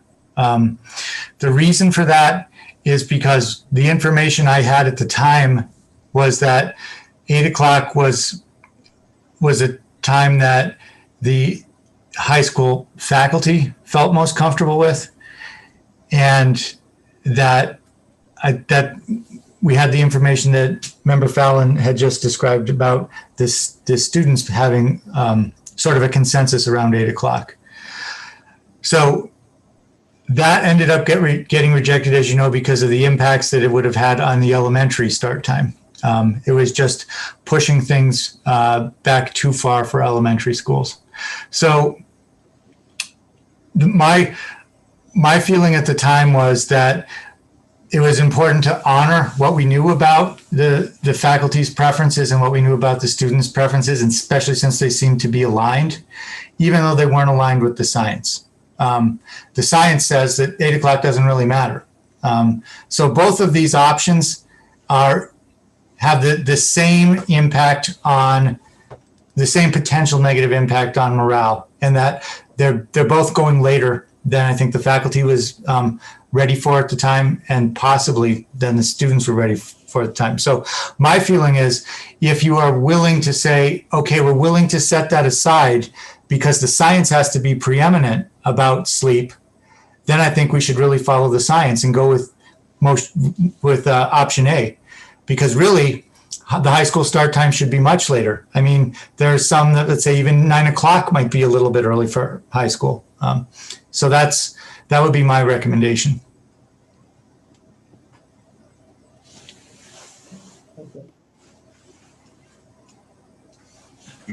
Member Boss. I'm going to ask Member Fallon to help me if she doesn't mind. What really stands out to me about that survey that I think you found that I haven't been able to find was the high school students last year surveyed themselves to find out how much sleep they were each getting. And my recollection is, on average, it was between 6 and 7 hours. And if I'm wrong, please correct me.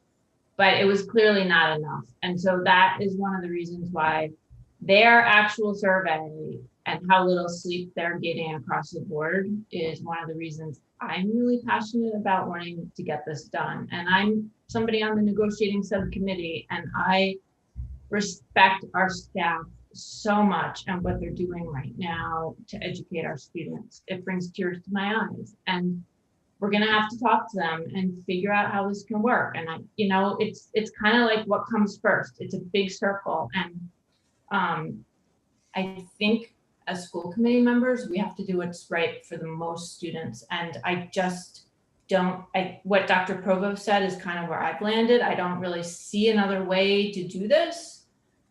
I mean, there's other ways, but there's not other ways to arrange the buses that's going to meet everyone's needs. Some people are going to be upset. And so that's my comment. And my question is, do you want me to, I forget who said it, maybe it was Member Busanski, do you want me to add to this amendment, or a friendly amendment, to the extent that this would start once we're back to regular busing and post-COVID interruptions with busing? And if so, could you help me word it?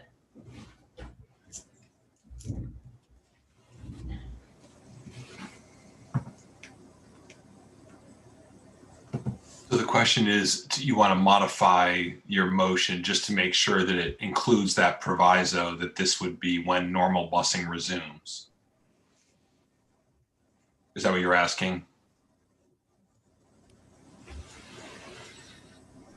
Right. I think what we had said, it was, how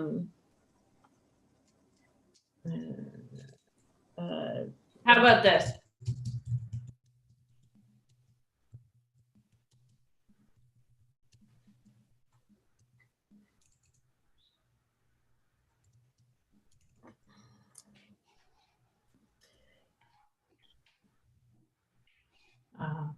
I don't know. Well, it has to be motion to take effect in September 20 or August 2021 or school year.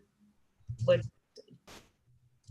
Dr. Provost, maybe you have some recommendation on how to phrase that part of it. Well, I would just say that it's not possible to do something in the middle of a contract year, it's very difficult to reconstruct bus routes. You know, we've had this whole thing around COVID. So I would think some language around like as soon as practicable after normal busing resumes or something like that, that gives us time to do the negotiations that would have to take place with the bus contractors and to also redo the routes. I actually would really like to hear from Tammy or Cami on what the proper wording of this would be, because they're the ones who actually go through all of the steps of renegotiating and might have more insight into this.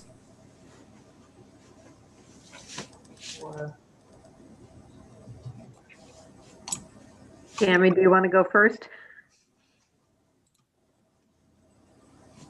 No, go ahead, Cami. So part of my thoughts are with trying to do it mid-year. I understand what you're trying to accomplish with when we get back to normal busing. I guess I want to just get Tammy's input on, I'm not sure if we're still doing limited students on a bus, why that would make any difference, which grade levels were on which tiers in September or not, if we still had limited busing.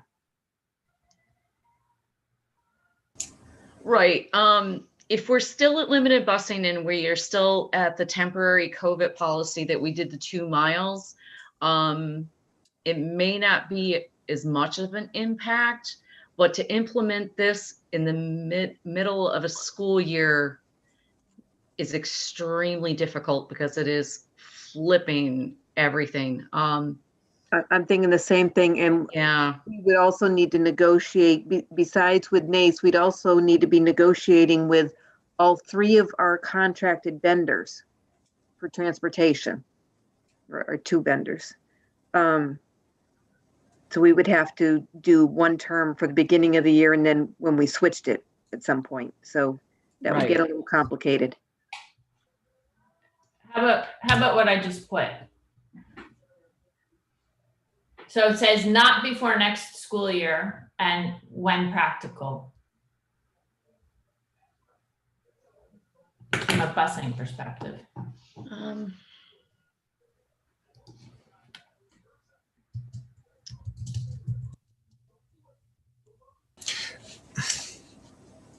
Could I just say, I think I know where this language is coming from, and I want to take responsibility for it, because one of the things that I told the subcommittee when we were getting ready to present this is that all of the models were developed on pre-COVID assumptions, that we were going to be running, we were going to be running with full buses, being able to use them as we normally did, et cetera, et cetera.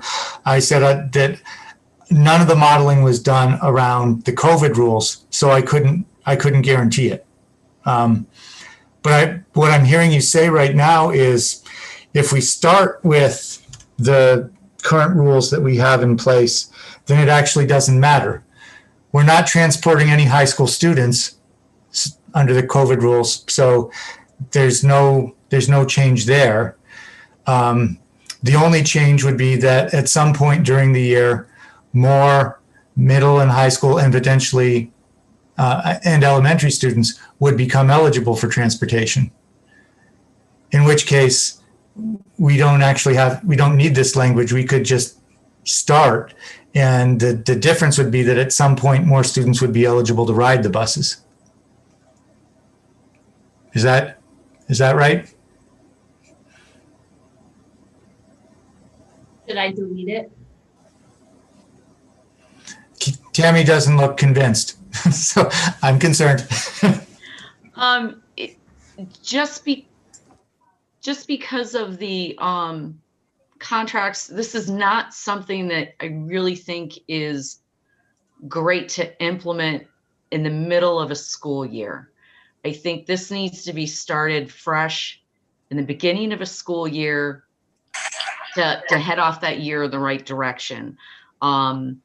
I think trying to flip that to confuse the drivers that I have out there now we do have a high school, I've got 4 buses at the high school right now. We are bringing high school kids in.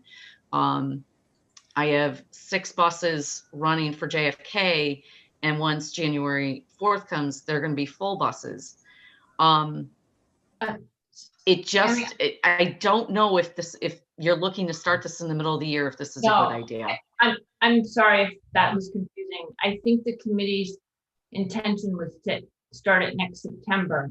And the reason it's on the table now is to give people a lot of time to react to it and to figure it out. So sorry if that was confusing. And I think what Dr. Provost is saying to our subcommittee, and I was confused too, that the busing is even less of an issue right now because of COVID. So maybe we don't need to worry about that.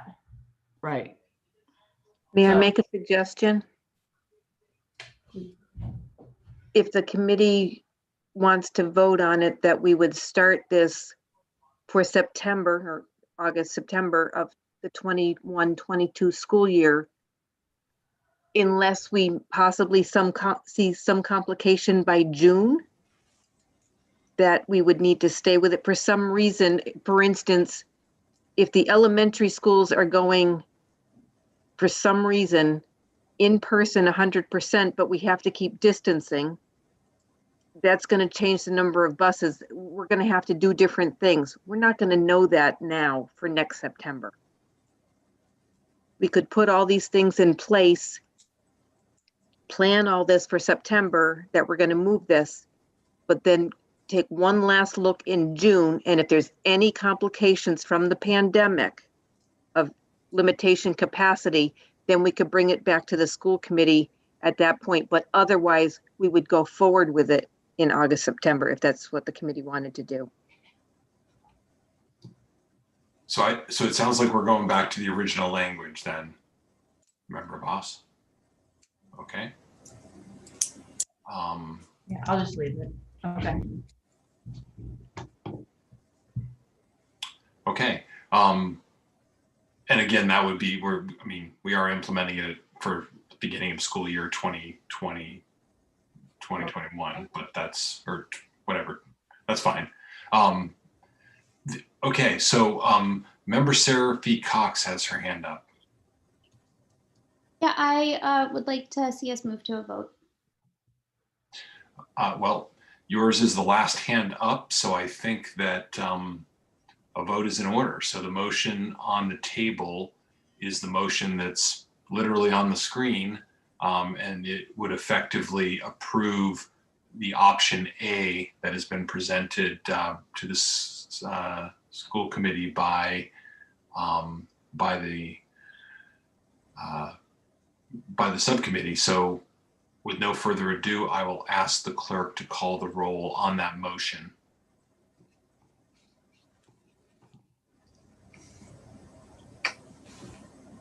Member Kaufman.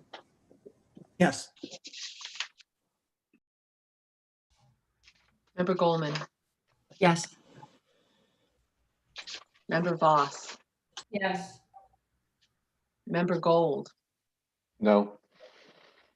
Mayor Narcoitz. Yes. Member Busansky. Yes. Member Fallon. No. Member Seraphy Cox. Yes. Member Condon. Yes. And Member Levy. Abstain.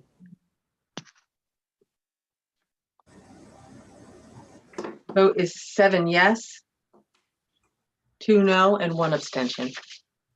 Okay, and the motion carries.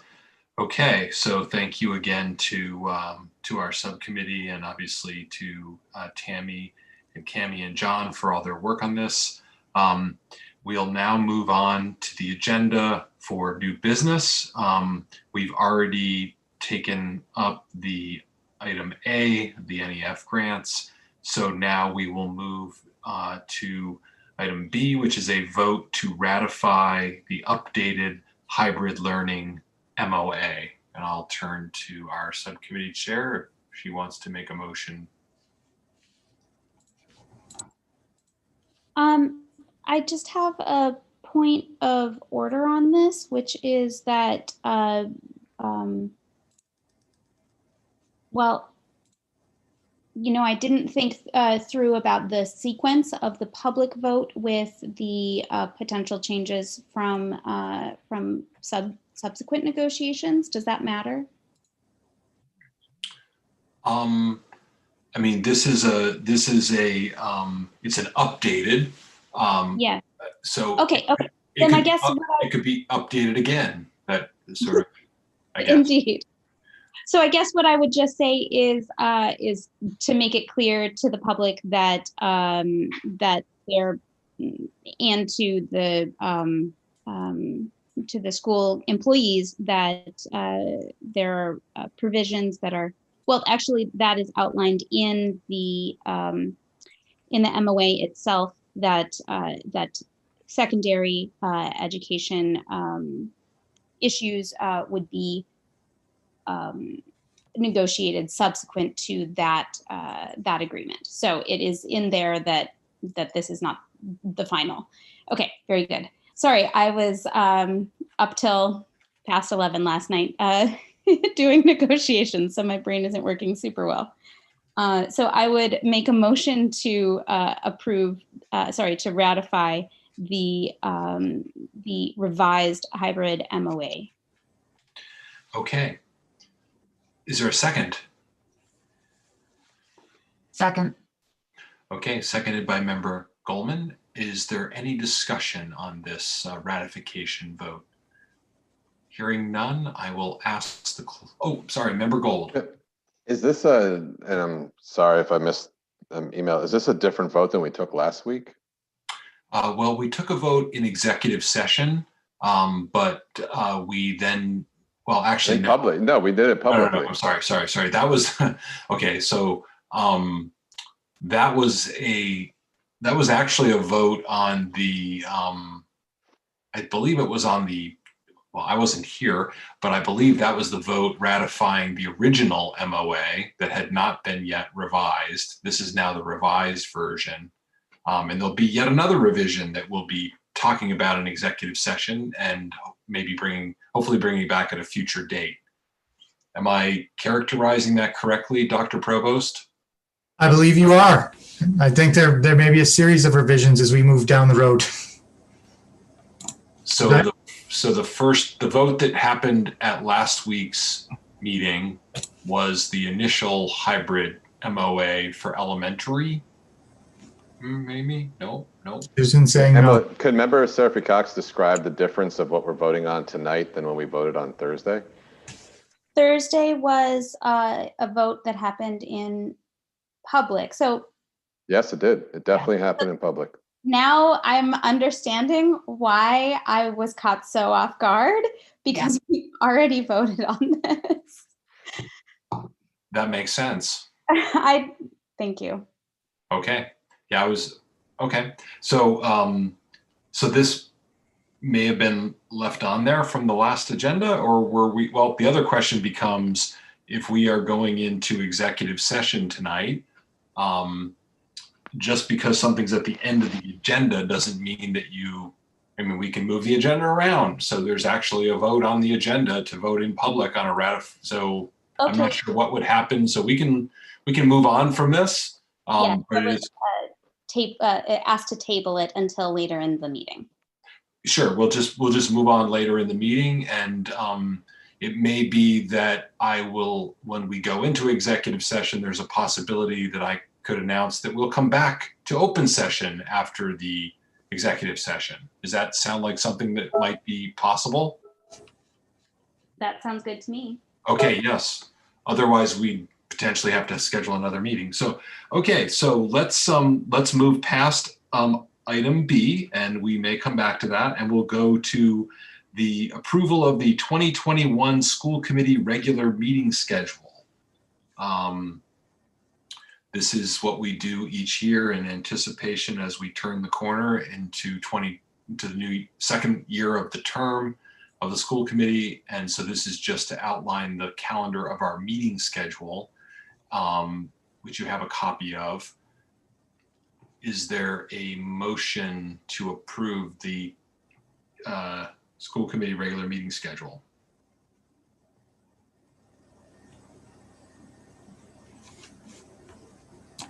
Motion to approve the regular school committee meeting schedule. Thank you, Member Busanski. It's seconded by Member Voss. Is there any, Member Kaufman, you have your hand up. You're muted, Member Kaufman. Sorry. So there are a number of dates that are off, and there's a number of items that are listed here that we may or that are carryover from last year or the year before. So I think the dates are okay if we want to do that, and if Ms. Thompson is okay with it. But I do think that we have some items in here that are no longer relevant and some dates that are out of date. So do we want to clean that up, or are we just voting on? Now that I look at it, I mean, there are just some dates that are wrong. It just typos or what have you. So do we want to spend some time cleaning that up, or what? I'm sorry to put you on the spot, Annie, but the one that I got, if we're voting on dates, there's just several that are the wrong year, for example. And there are some items some meetings that may not need to happen unless we continue our quarterly meetings, such as the district review report, the non-academic indicators, the school improvement plans, and the MCAS. Those are 4 separate meetings that we used to have when we had our student success meetings. We haven't had those for a while because we're in meeting overkill. So I'm a little concerned about approving something and then we're gonna, I don't know.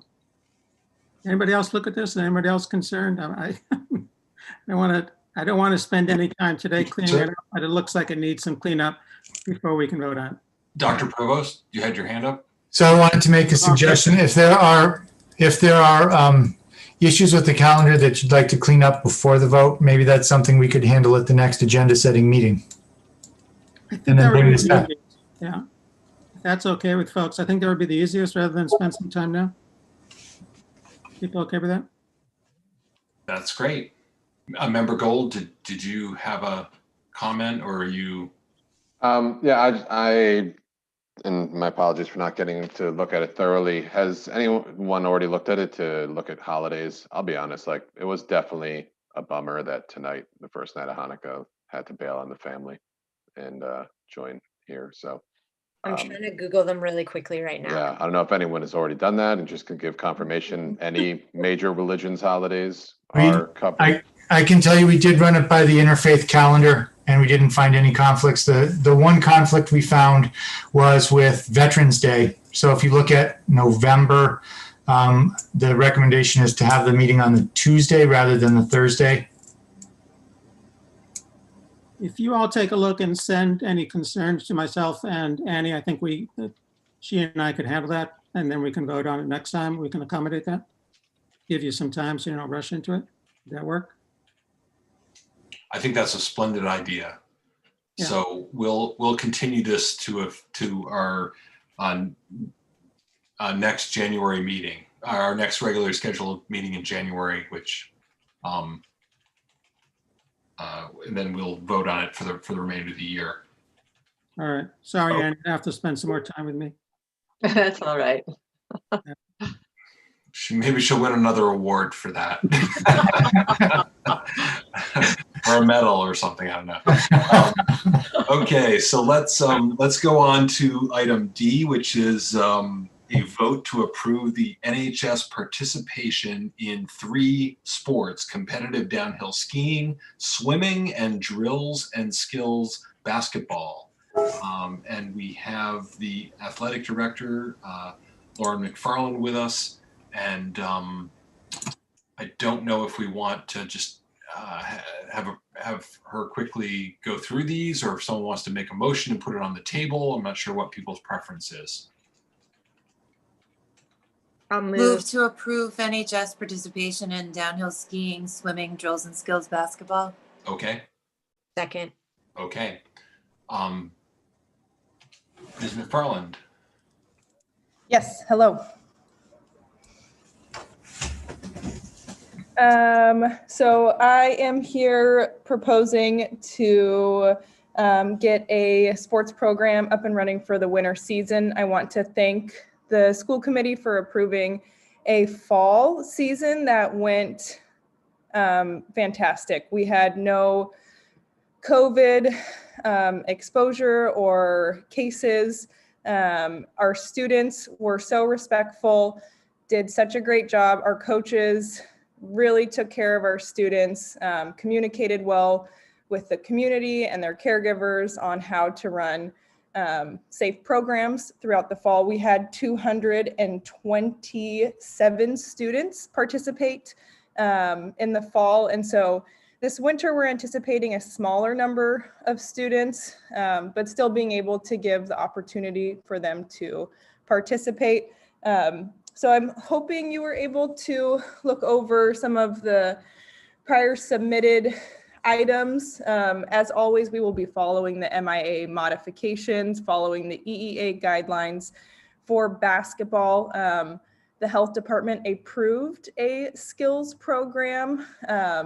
So it would just be our own students practicing, doing shooting drills, dribbling drills, socially distanced and not competing against any other teams. For swim and dive, it would be all virtual meets. We could limit the number of students in the pool at a certain amount of time based on USA swimming guidelines. And then alpine ski, the modifications are pretty minimal. It is a safe outdoor space.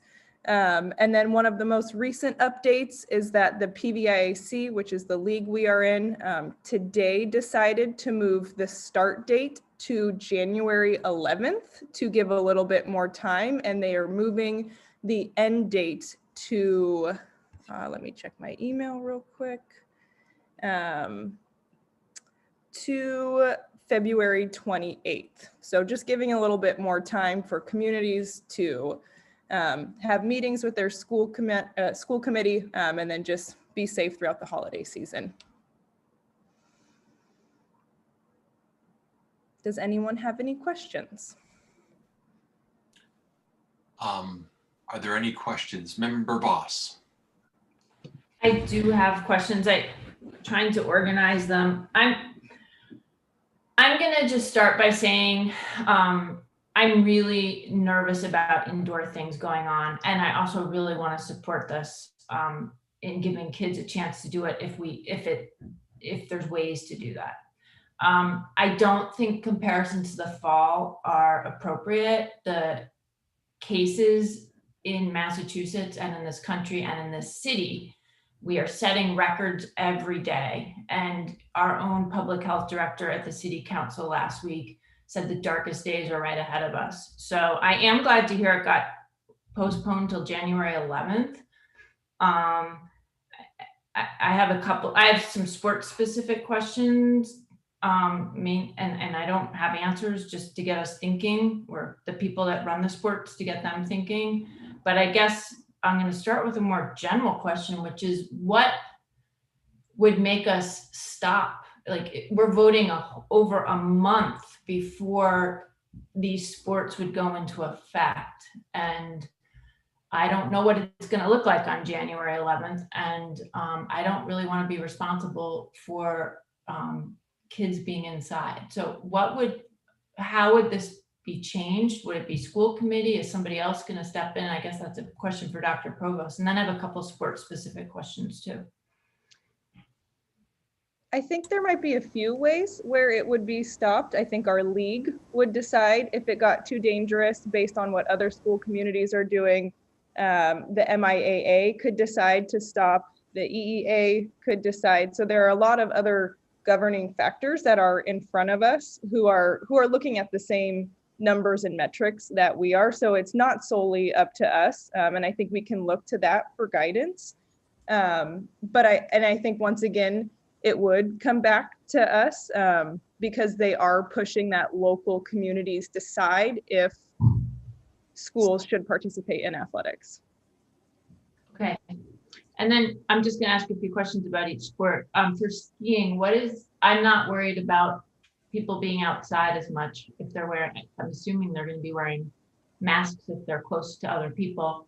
Are they going in a bus to Berkshire East? And if so, what are the precautions on the bus? Yes, they would be taking a bus unless we would like to do the self-drive, which we did very successfully this fall since our bus numbers were limited to just having 12 students. And we would need to have 25 students travel for a soccer program. And so there were caregivers ready to drive. And so if that's something that we would need to implement, I think we could very much do that. And especially with our ski program, the community is excited and very forward for wanting to have that happen. So it would be both bus, and then if we needed caregiver support, we could do that also. Okay. I'll just put out there that if there's a bus, I would really like, even though I know this wouldn't be a pleasant drive, to have windows open and to really make sure you're not recirculating heated air on the bus around for the close to hour drive that is. My questions about basketball aren't going to surprise anyone. I read it really carefully, and I have to say, in terms of what was submitted to the school committee, it was the one sport that had a really, I think, the most thought out plan in terms of, it looked like our coaches put it together for our situation. But what do we know about the ventilation at the gym? I'm assuming it's the high school gym. I don't know if we can open doors there, but what do we know about that? And how can we know that putting 32 kids in there breathing heavy, cotton masks are great, but breathing heavy, the air does get out. How do we know that that's reasonable? Where are we getting those numbers from? So there would be 32 students generally a day in there. The plan is saying that 16 students would be there in an hour and a half block each time, and then giving time to clean, rotate through. I did get an email most recently about calculating numbers of the capacity of how many students could be in the gym. Dr. Provost, are you okay if I go to you on that answer for specifics? Sure. I actually had my hand up to speak to that, which is that I think that the numbers that Lauren is contemplating having in for the basketball program are very consistent with the numbers that we've been talking about for the use in large space in the impact bargaining. So I think based on that, it seems very reasonable to me. Yeah, I'm not gonna, I'm gonna ask for a little amendment on this. It'll come in a minute. And I don't want to micromanage it. I'm just spent a lot of time thinking about these things and want to put it out there that if I was a parent sending my kid off to play basketball in the gym, I think that's a different level of breathing than what you might expect in a shorter PE class. And I hope we would know something about the ventilation and if it's possible to open doors and put some HEPA filters or fans there if they're needed. And obviously we don't know those numbers right now maybe, but I just think we need to be careful. We do know something about the ventilation. Let me just search through my email while you go on, and I'm happy to talk to that. Okay. And then my questions for the swimming, I'm really glad to hear you say virtual meets, because what was sent to us was just the MIAA and it said dual meets were allowed. And I was really worried about bringing a different community to mix with our community. So I'm glad to hear we would not be doing that. Is that, I'm understanding that correctly? Yes, that is correct. And most schools, so there was a swim program that happened this fall, more in the eastern side of the state. And I listened on a webinar of just what worked, what didn't work. And 100% of the schools did virtual meets, and it was very, very successful. So that is the status quo for this winter. Yeah. And thank you. I'm just gonna restate this, that I think we have to be really in a different mindset for these sports than in the fall because of them being inside and because of how much more COVID is in the community than it was in the fall. And I know we all know that, but it's just really important to remember that. The other thing that concerns me with the swimming is the plan for 27 swimmers in the water. And I talked to swim coach too, and I know it's public comment, and I know it's possible to do this safely. A lot of swim teams are doing, the one that was referred to had 24 swimmers in the water, 4 per lane, which sounds like a lot. I think the biggest risk to the swimmers is probably the time they're at the wall, staggered, taking a break. If they pass each other quickly, the chlorine kills the virus, is the understanding people seem to have. It makes sense. But breathing heavy without masks on. And I could be wrong. Maybe, maybe you've researched this, but I looked at the Y site today. It looks like they have at most 2 people in a lane. And I just want to put out there for you to consider that model with maybe 2 practices like you're doing with the basketball. That would feel a lot better to me. And again, I don't want to micromanage this. I just want to keep our kids safe. And so with that, I guess, if there's, I'm interested in a friendly amendment to the motion. What I don't want to do is vote on these sports and say, we say they're okay, therefore have parents think they're safe. Like that, since the school committee said they're okay, we're going to send our kids there and we're going to expect a certain level of, for lack of a better word, safety, because I think we just don't know. And personally, I think it's a pretty big risk. So I would like to just say, I could vote yes if we can put something on here such as the school committee is allowing these sports, but families should choose them with their own risk tolerance as part of it. I don't know who made the motion. What's that again? I don't know who made the motion, but. I made the motion, and I feel like that's true of any season. You could break a leg, you get a concussion. So I'm not going to accept that amendment. I mean, I think families know there's always a risk in competing in sports, particularly during a pandemic. So.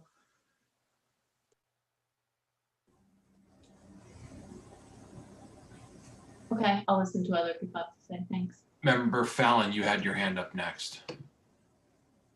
Oh, thanks. Yeah, I was just going to thank Ms. McFarland. So I am on the MIA basketball committee, and we met for, at least maybe 2 months to work on the modifications for this season. And I supported them, but there's only so much that you could do to make it safer, like eliminating concessions and limiting fans and closing locker rooms and like eliminating the jump balls. And so I was actually thrilled with what she's proposing with this skills and drills and putting the students in pods and not competing against other schools so that they are able to get exercise and get the benefits of being with their teammates.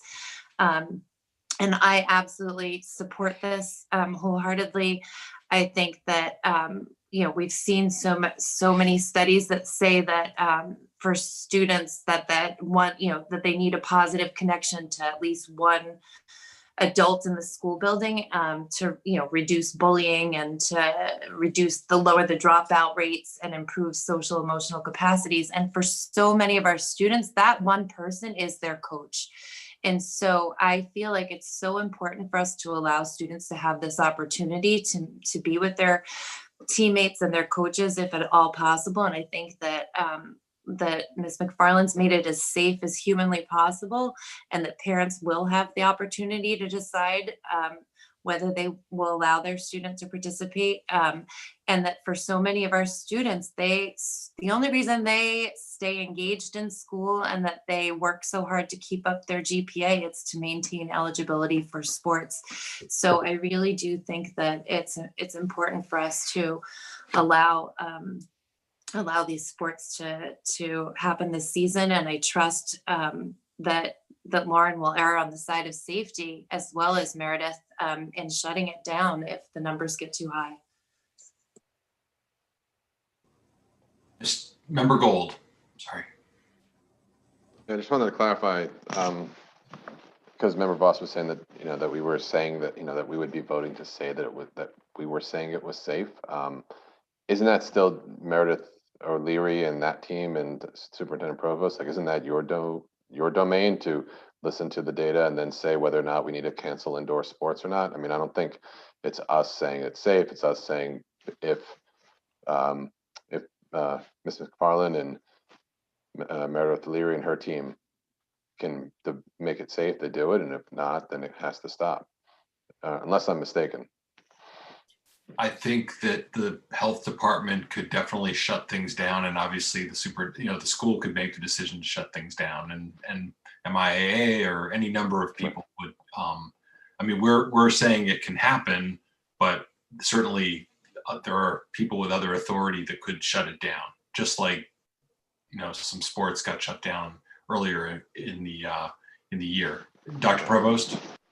So I can actually speak to that, as well as my hand was up to answer Susan's question, or to provide some input about a statement she made. So let me just clarify why this vote is even on the agenda, because for those of you who've been on the committee for a while, we don't vote season by season on what sports we're having. There's one vote at the budget of how much money we're going to put into the athletic program, and then the athletic director decides what programs we're going to run and not run. However, this year, because the high school is still in a remote mode, the only way that student athletes are eligible to participate is if the school committee takes an affirmative vote to approve a sport. So if things go according to schedule, this vote would not be repeated in the spring, because the high school would be in a hybrid model and you wouldn't have to take that vote. The only reason this is here is because originally there was some thought that schools that were in remote mode would be ineligible for participation in MIAA sports. And then through some advocacy, primarily, I believe through MASC and the MIAA, it was determined that no, school committees could decide to allow sports even if their high schools were in remote mode. So that's the reason for the vote. But what you said, Member Gold, and what you said, Mayor Narkowitz, is absolutely true. The athletic director, the MIAA, the health director, anyone could pull a plug on a sport if we felt like it was unsafe after the school committee took an enabling vote to make it happen. And then the other thing I wanted to say with respect to what we do know about the gymnasium at the high school, this is from the latest ventilation report. This was dated 12/3/20. I can tell you that the air supply in the gymnasium is 8,831 cubic feet per minute.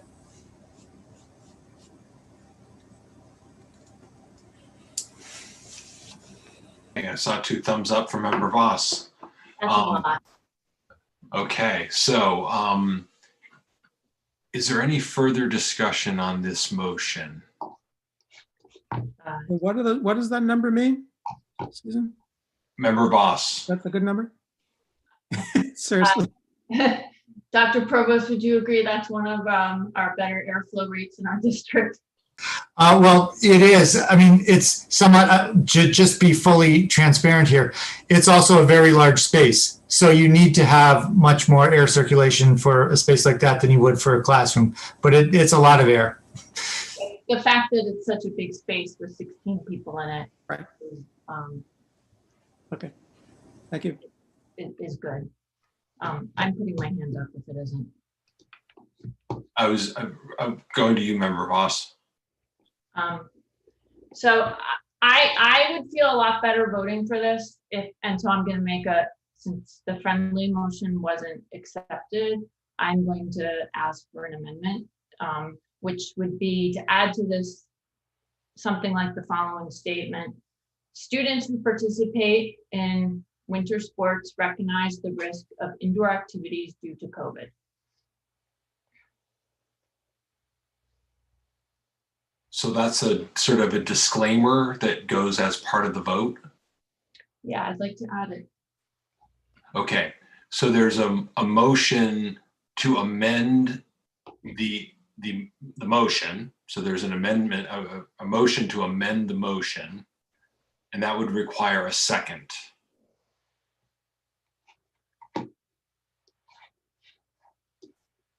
Okay, I detect the lack of a second. So now we're back to the main motion. And seeing no other hands, I'll ask the clerk to call the roll.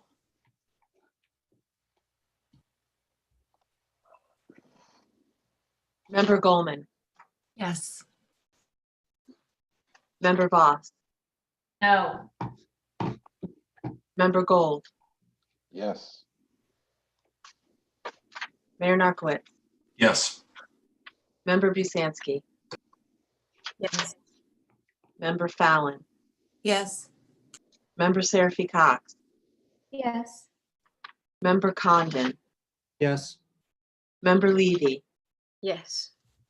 and Member Kaufman. Yes. The vote is 9 in favor, 1 against. Okay, so the motion carries.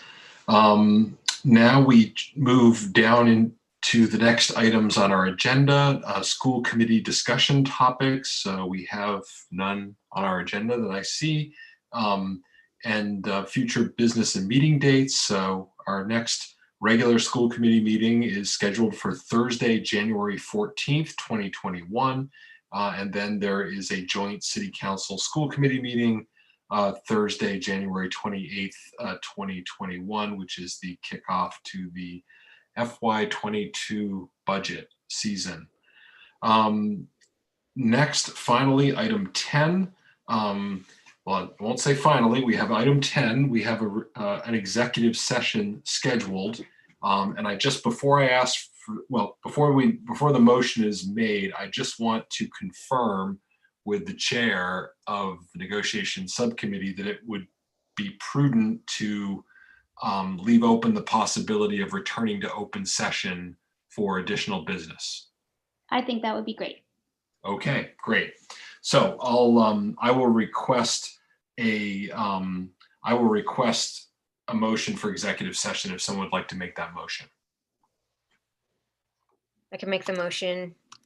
Request to enter executive session under Massachusetts General Law, Open Meeting, Chapter 30A, Section 21A3, to discuss strategy and preparation for collective bargaining if an open meeting may have a detrimental effect on the bargaining or litigating position of the public body, and Chapter 30A, Section 21A2, to hold grievance hearing, whereas an open session would have a detrimental effect on the school committee's negotiating position, or the chair so declares. I will just say, having read that for the first time, that needs to be grammatically edited. Okay. I'll second the motion. For the motion or the editing? Okay. Or both. Okay, fine. Okay. So the motion has been made and seconded. This requires a roll call vote under state laws. Well, they all require roll call votes. So I'll ask the clerk to call the roll. Member Voss, Yes. Member Gold, Yes. Mayor Narcoitz, Yes. Member Busansky, Yes.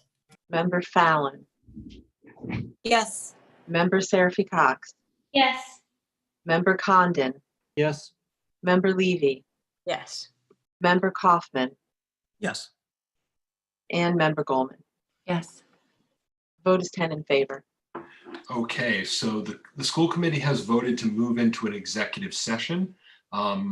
We are doing so because to hold this meeting in an open meeting would be detrimental to our bargaining position. I also want to announce to the public that we will return to open session following the executive session to finish item 7C, 7B on our agenda. And we will adjourn from open session. So we will return from the executive session to open session. So with that, I would like to ask, well, I will admit our attorney, and then I would ask anyone else on the call who is not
Okay, welcome back to the Thursday, December 10th, 2020 meeting of the Northampton School Committee. We have been in an executive session and we have now returned to open session. We have one item remaining on the agenda. It's actually item 7B, which we deferred till the end of the meeting, which we'll take up now, and that is a vote to ratify an updated hybrid learning memorandum of agreement with the Northampton, with NACE. So Northampton Association of School Employees. So I'll turn to our negotiating subcommittee chair to make a motion. I am making a motion to ratify the hybrid MOA with revisions for secondary education. Is there a second? Second. Okay. Is there any discussion? Hearing none, I will ask the clerk to call the roll.